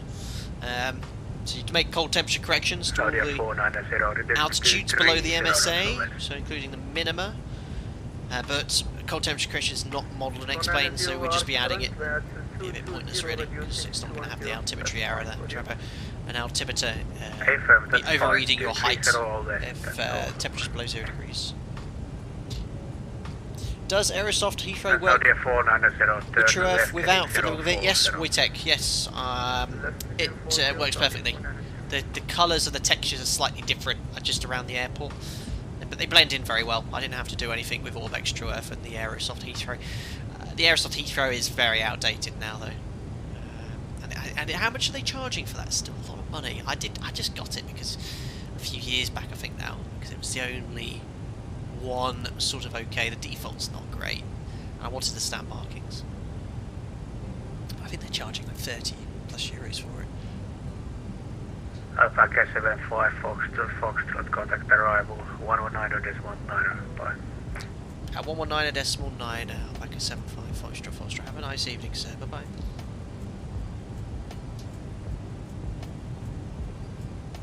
And it is Helsinki radar arrivals.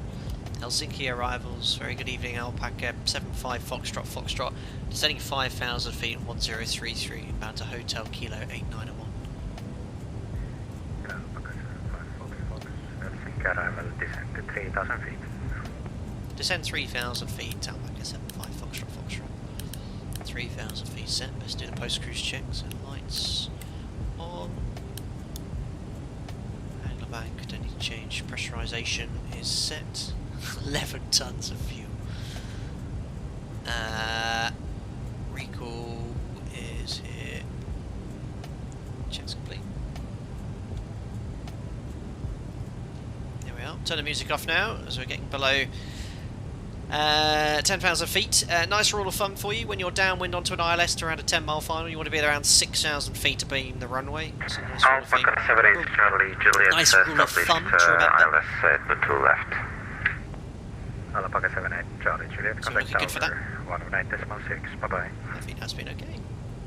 Tower 118.6, Alpaca 78 Charlie Juliet, good evening, bye bye. This is the quietest massive group flight we've done, but that's because of the sim crash and spawning 100 miles further ahead. We're well ahead of the rush. I can only apologise for that, guys. I mean, I haven't actually checked up with Discord yet to see what caused it. It was an outdated log, but I don't know. But don't forget, guys, after landing, we'll be doing the giveaway for those of you who have not been fortunate enough to take part in the group flight. And the winner, you'll be able to have any choice of FlightFactor products you like. I do ask you to get in contact with me initially, and I will then liaise with FlightFactor with regards to what you need to do to claim that aircraft. Wojtek, someone said payware Heathrow has better FPS than default, which is why I'm considering it. We took off today, and I think it's okay. I think it's pretty FPS friendly. But I don't think it has even interactive air bridges. I'm not so sure. But yeah, if you look at any of my streams, Wojtek, from Heathrow, I pretty much always had the Aerosoft scenery, I think. But there is just sim, not a very good sim development. It's there, Helsinki scenery, Helsinki Vanta.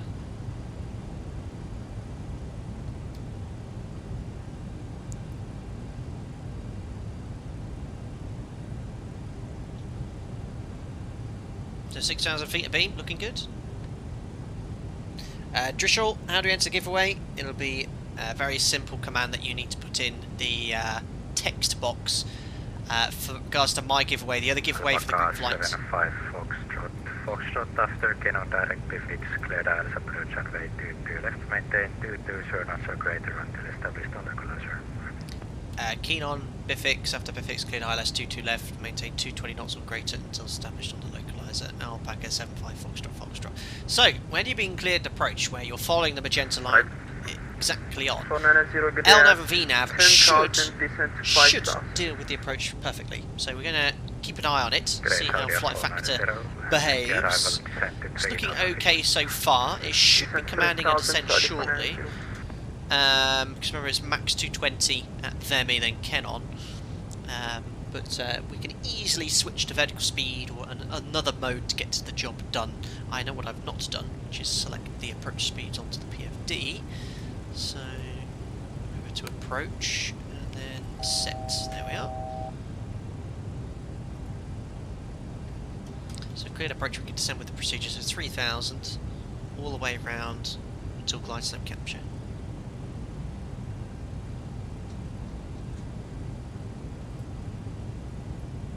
So hopefully, there's no decel on the ND. It might be a 7.5 thing, but there's no decel from the 240 to the 220. This is the one sector today. Gloom. Sorry about your name. I can't pronounce it at all, buddy. I'm sorry.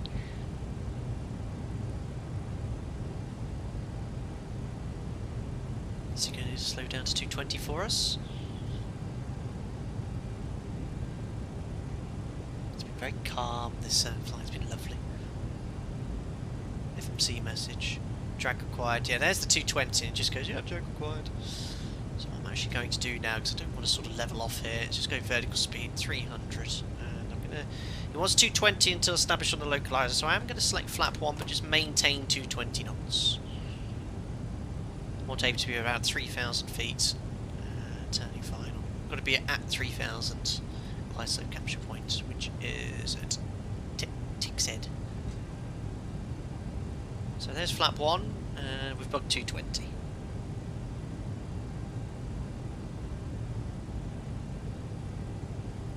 So 220 is requested by ATC. Usually 180 knots is the speed you want to be doing on base leg. SIK is recommended speeds. Here comes the turn.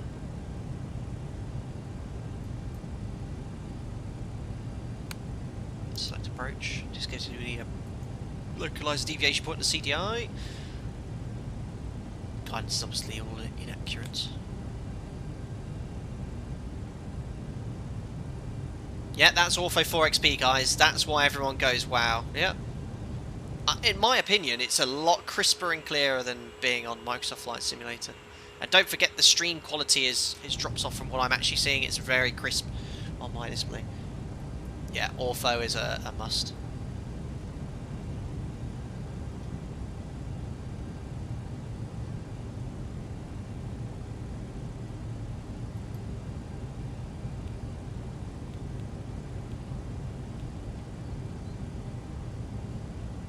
So the reason he wanted the speed, look, there's traffic directly behind me. Obviously, if I didn't want me to slow down to below 220 knots at that point, it could cause problems with separation. That's ATC's responsibility.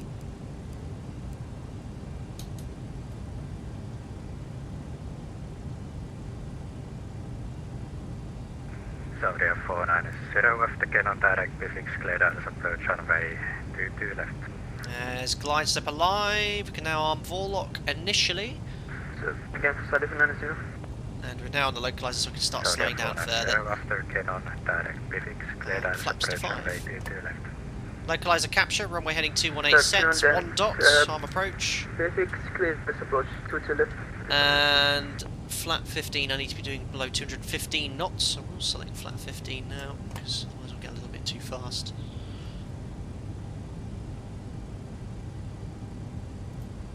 Glide slope capture, missed approach altitude 2,000 feet is set. Alpaca 75 Foxtrot fully established. Alpaca 75 Foxtrot, contact tower 118.6, bye bye. Tower 18.6, Alpaca 75, Foxtrot, bye.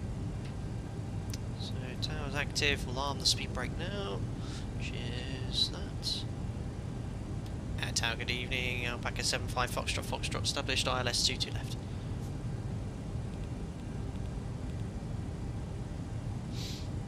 Alpaca 78, Foxtrot. Good evening, wind is 300 degrees, 3 knots, runway 22 left, clear to land. Right, 22 left, clear to land, Alpaca 75, Foxtrot. Clear to land within 10 miles, and a bit of a tailwind here, it's fine. We'll probably configure a little bit sooner.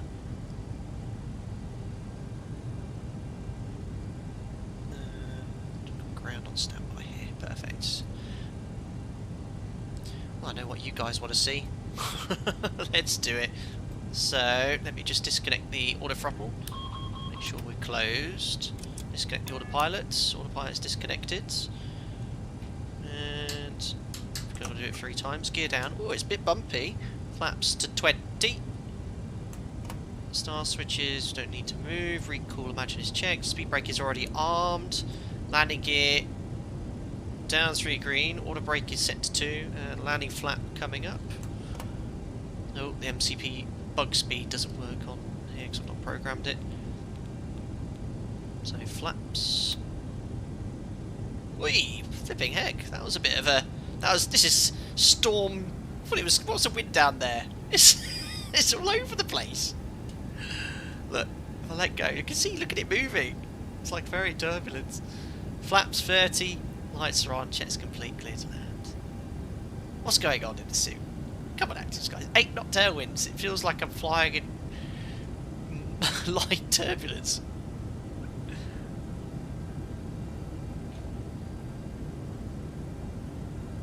Right, all looking good there. Maybe a little bit fast on speed. I just saw that easy sun, as Jerry would say. Big Jet TV. There we are. It's all calm now. A little bit high.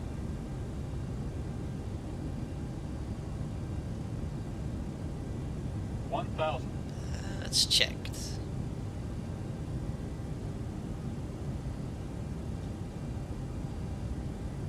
Looking good, 2 reds, 2 whites.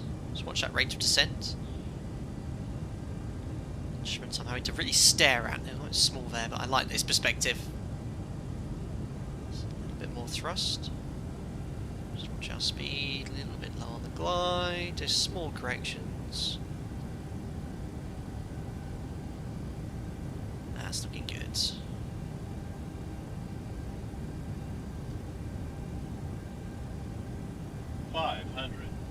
So now we've got a little bit of a crosswind for the right. Yeah, it's 4 knots.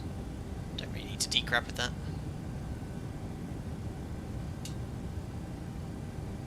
Looking good. On speed, on glide, on localizer. Approaching minimums.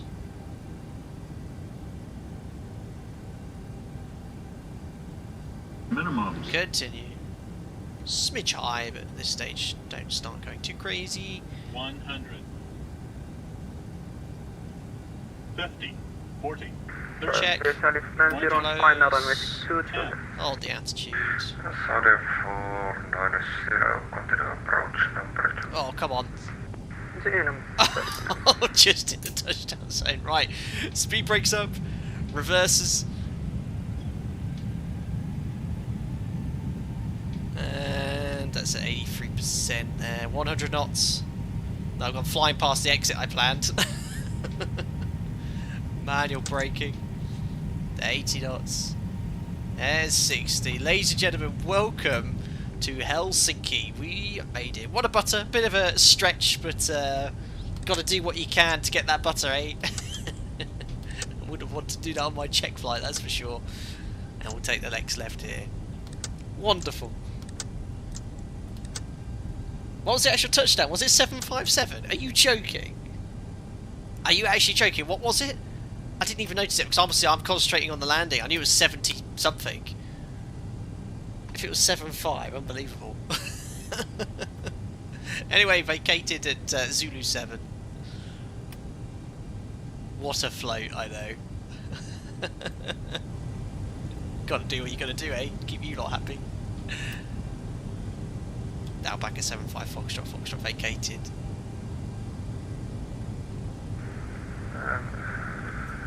Saudia 490, wind 290, control knots, runway 22 left, clear to land. Get that impression you might be wanting to do something else this evening. Alpaca 75 Foxtrot, contact ground 121.8, bye-bye. 121.8, Alpaca 75 Foxtrot. Right. There you go, look, so that's why he wanted us to do 220 knots. Look, he wasn't that far behind. And there's ground. And ground, good evening, Alpaca 75 Foxtrot, just vacated 22 left on Zulu. Alpaca 75 Foxtrot, right onto Victor Kilo, Alpha Whiskey to gate Sierra 49er. Next right at Victor Kilo, then Alpha Kilo, Alpha Whiskey, and gate Sierra 49er, Alpaca 75 Foxtrot. Perfect, so in at Victor Kilo, and then he wants Alpha Kilo, stand Sierra 49 at, so there it is, so it's down here.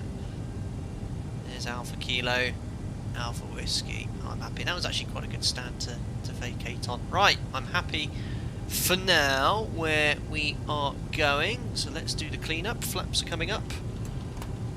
Yeah, I did see the Starlight's plane doing a wheelie. Yeah, he needs to check his mass and balance. We also have an Alpaca Airways through the air bridge. But this is the Just Sim scenery. Purchased this a while back. Very, very nice. Speed brakes we can stow. Landing lights can come off. We'll leave the nose gear light on and the turn off lights whilst we're taxiing. 2100. This can go to 100. Transponder to out off. Weather radar. Not test. I don't know. Turn off. Put it on test for now. Get the APU started, strobes can come off, and APU, there we are. Hunky dory, all looking good. So there's Alpha Kilo 3. I love it when you got really nice scenery and everything matches up beautifully.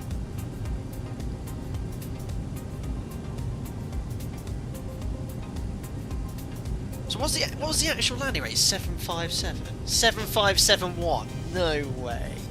What's the chances? Unbelievable. I had no idea how I managed that. Oh, well, I mean, I did it on purpose. Guys, when you're that good at buttering, you know, I'll tell you what I said. I said before the stream, I know it would really impress all my viewers if I landed with a 757 butter.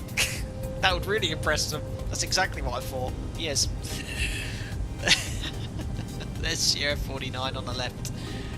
Watch out for the suicidal ground crew. Oh my goodness. We timed that perfectly. that's listen, yeah, right, yeah, absolutely. Yeah. Don't you believe me? Oh dear. Rigged. Unbelievable. No, it's perfect. Just did it. And you guys don't believe me after all this time. Some of you have been members for so long. Just don't believe me. No words. Unbelievable.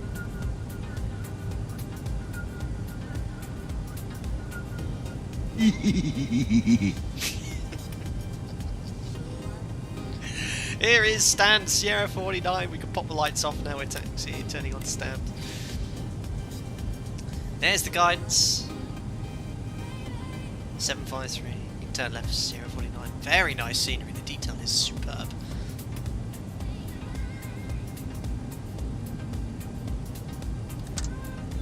Sorry, sorry. It was a 7571. I did try to get 7570. I messed that bit up. Parking brake is set. APU is running. APU generators on the bus, so you can shut the engines down.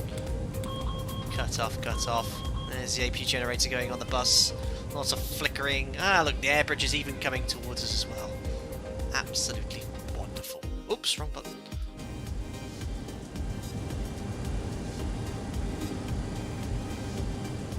Anti-collision lights come off. Leave it in this sort of setup ready. Transit turnaround setup. There we go. Very nice. Oh, still got the light on. Turn off. Why? Why is this a thing? There we go. Now we can go outside to do the giveaway. Perfect. Beautiful. Well, that was a lovely flight. Despite the technical problem, a third of the way, I think we recovered very nicely. Obviously nowhere near as busy as it was because I ended up departing first as per the original plan with the group flight. Then obviously the sim crash. I spawned another 100 miles down route and got away a lot quicker than I thought I would. I think there's a bit of a amount of traffic coming in, but it was very enjoyable nonetheless. I can't believe that, but but I've had a great recovery from the sim crash too. Awesome job, Sam. Thank you very much. Yeah, it was very well how that's all played out. As best you could do, but these things happen. Ken, outstanding. Really enjoyed it. Thank you very much. What else got here? A yarp emojis. Unbelievable. No, perfect. It was intentional. Sure, absolutely. Yeah. 100%. Rigged. Captain, ever thought about doing a shared cockpit with another streamer? Oh yeah, loads of times. It's just sitting down and getting it organised. One of the things I've discussed with V1 a few times is at least doing a group flight together. But I've been saying it for probably 2 years, but it's just sitting down and organising it with the guys and doing something. But it's something that I intend to do eventually. Bonus giveaway for getting landing weight doesn't quite work like that. How? We'll have to wait for the replay, I guess. Yeah, we'll have to look at the stream back, but I can't believe it was 757. That's crazy. Right then, anyway, so as you well know, today is all about the FlightFactor group flight. They very kindly got in contact with myself. XP72 and Q8Pilot. Unfortunately, Q8Pilot had some technical issues, was unable to stream today, which is a great shame. Everyone, as you well know, taking part in the group flight, be it you flew with one of the streamers like myself or XP72, or you took part flying in between any of the 4 airport events, don't forget you need to go on the FlightFactor Discord to the entry submission form to claim the giveaway, which will be randomly assigned, and they'll announce the winner in FlightFactor. However, FlightFactor on top of that have allowed me to give away any one of their products to any one of my viewers as the the baggage cart drives straight through my nose wheel. So this is what this giveaway is for, and if you are the lucky winner, if I can ask you to get in contact with me via social media, and I'll liaise with FlightFactor with regards to how they'll send one of their products to you. And be sure to check out the FlightFactor Discord about all the information in their products and what you can choose from if you're the lucky winner. So just give me 2 seconds. I need to set this up in the background with Nightbot. It's nothing special with regards to the giveaway answer today and the question I'm going to be asking. I just need to set it up. All you need to put in chat, let me just type it in, all one word, uppercase, lowercase, it doesn't matter. Type in FlightFactor in chat for me. That's all you need to do. All one word, no space. FlightFactor, lowercase, uppercase, it doesn't matter. And only please do it once. If you do it more than once, it'll automatically make you eligible not to win. Exactly as it's being put in chat now. Perfect, guys, and it's recognising it. Excellent. We'll run that for 2 or 3 minutes, just in case some of you, as I said, have or might have a slower internet connection to give you a chance. But that is exactly as you need to be doing it, whilst we do a lovely little panoramic view around the aircraft as well. Thanks to all the ATC controllers that came on today for the FlightFactor events. I mean, yeah, I was expecting it to be a lot more carnage, but the fact that I could leave early was great. And I'm sorry that I couldn't. Yeah, I was expecting a bit more traffic here, but that's because of the sim crash. There you go. Look at all the traffic coming inbound now, and we were one of the first. Yeah, it was just very lucky. Got unlucky with the sim crash, but I would have been mixing with all of you guys.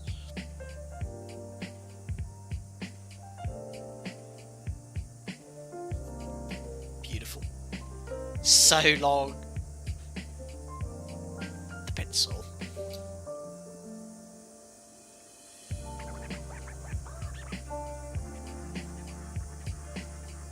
Right, Julia Roberts.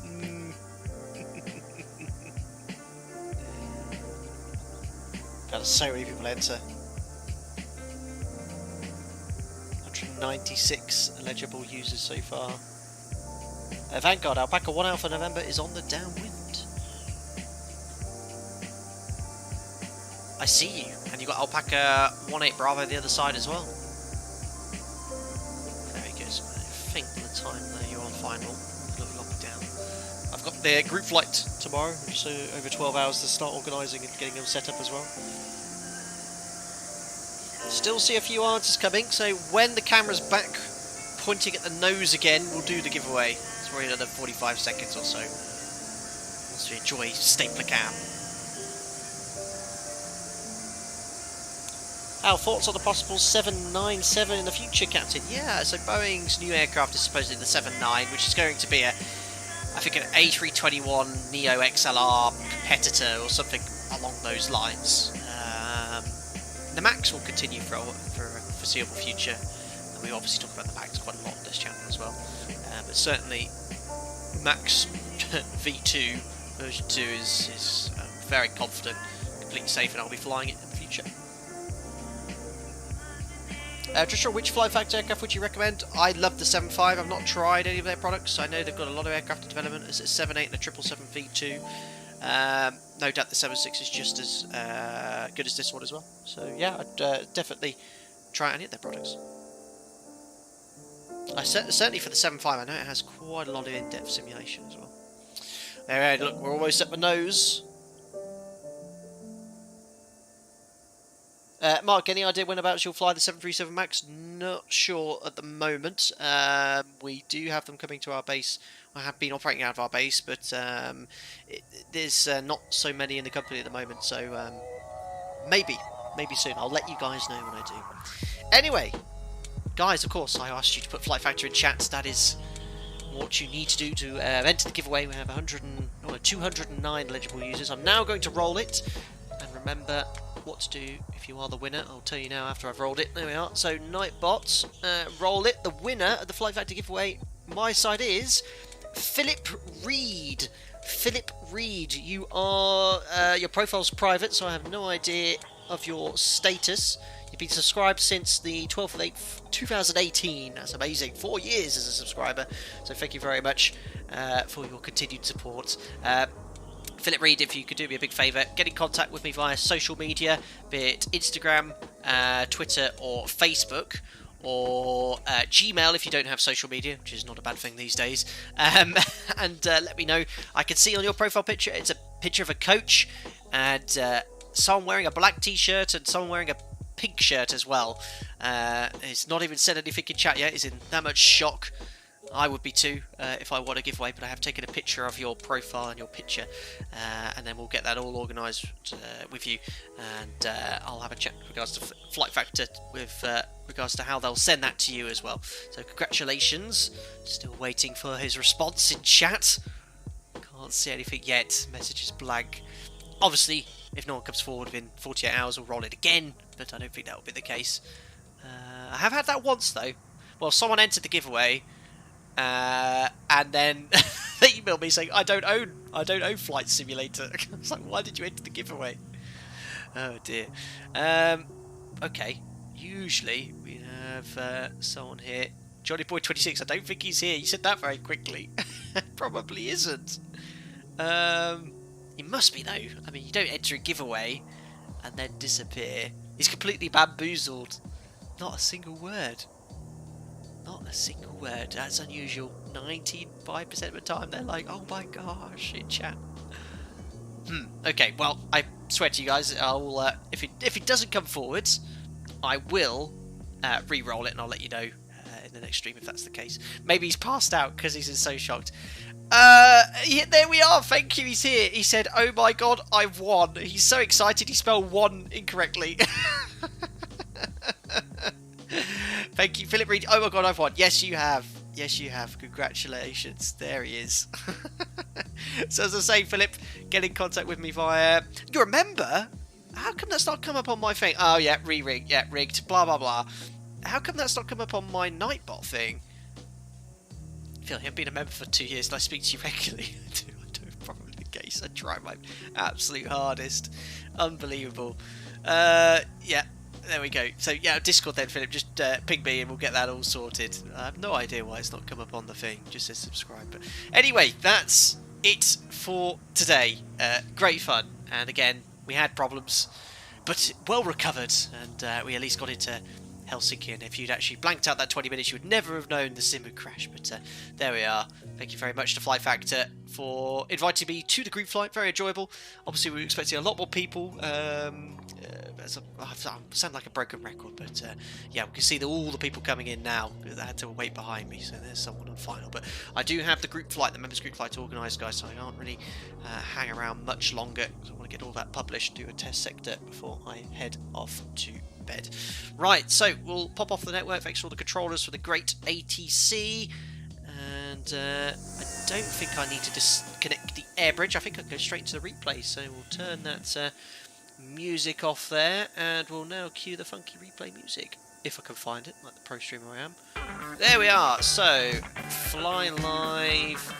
We're done with you, and now let's pop ourselves onto the approach. There we go. Our minus 75.7 landing. Unbelievable. What's the chances? Crank up the volume because the external sounds are very quiet in the FlightFactor. Such a pretty aircraft. PJ informing stream, thanks and have a good night. Thank you very much, buddy. Funky replay, cheers, Brandon. Wes Will, Christian, thank you all very much for coming in today.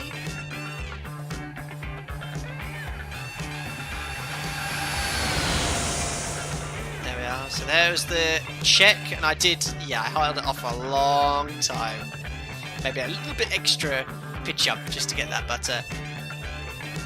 And there it was. Ooh, a bit of a... need to talk to the airport ground staff. There appears to be a rogue light on the runway. That's brilliant. Where's that rogue light gone? That should not be there. That's quite funny.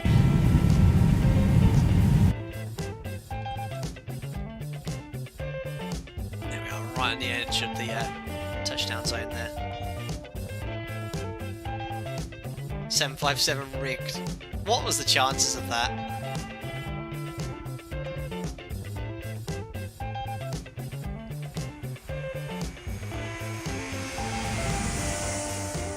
Beautiful. Let's have a look at the old tower view. See you, Captain. See you next time. Cheers, Galam. Thank you very much for popping in. Au revoir, I should say. I think you said you were from France. Turn the, well, no, it's just very quiet, this aircraft, but I'll turn that down for the cabin view in a second. Yeah, no wind. Very small crosswind. You don't really need to decrab. Just keep the runway in the aircraft on the centre line.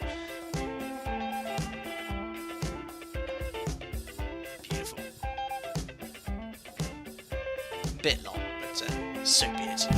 Anyway, let's do the engine view, because that way you'll see the airport when you land. Right then, guys, that's it for today. Who do I need to say thanks to? Loads of people, don't we? As well, FlightFactor, thank you very much for inviting me to the group flights and also allowing me to give away a copy of one of your aircraft. That's very kind as well. Feel free to get in contact with me in Discord or get that sent out to you as soon as possible. I'll liaise with FlightFactor. Don't forget to join their Discord for all the updates as well with FlightFactor products. You can find them on social media as well. To all the people who donated, thank you for your generosity. For the members, for your continued support. Don't forget, members tomorrow are members only group flight in the morning. All the information is in the group flight channel in Discord. And to all my regular viewers and subscribers, thank you very much for popping in on this lovely Saturday evening. As ever, stay safe out there, and I'll see you all on the next public live stream very soon, maybe beginning of next week. I'm on standby. Well, I've got the group flight tomorrow, but standby the next few days, so not too much planned, and then I am busy on my days off. But guys, stay safe, and I'll see you all very soon. Cheerio.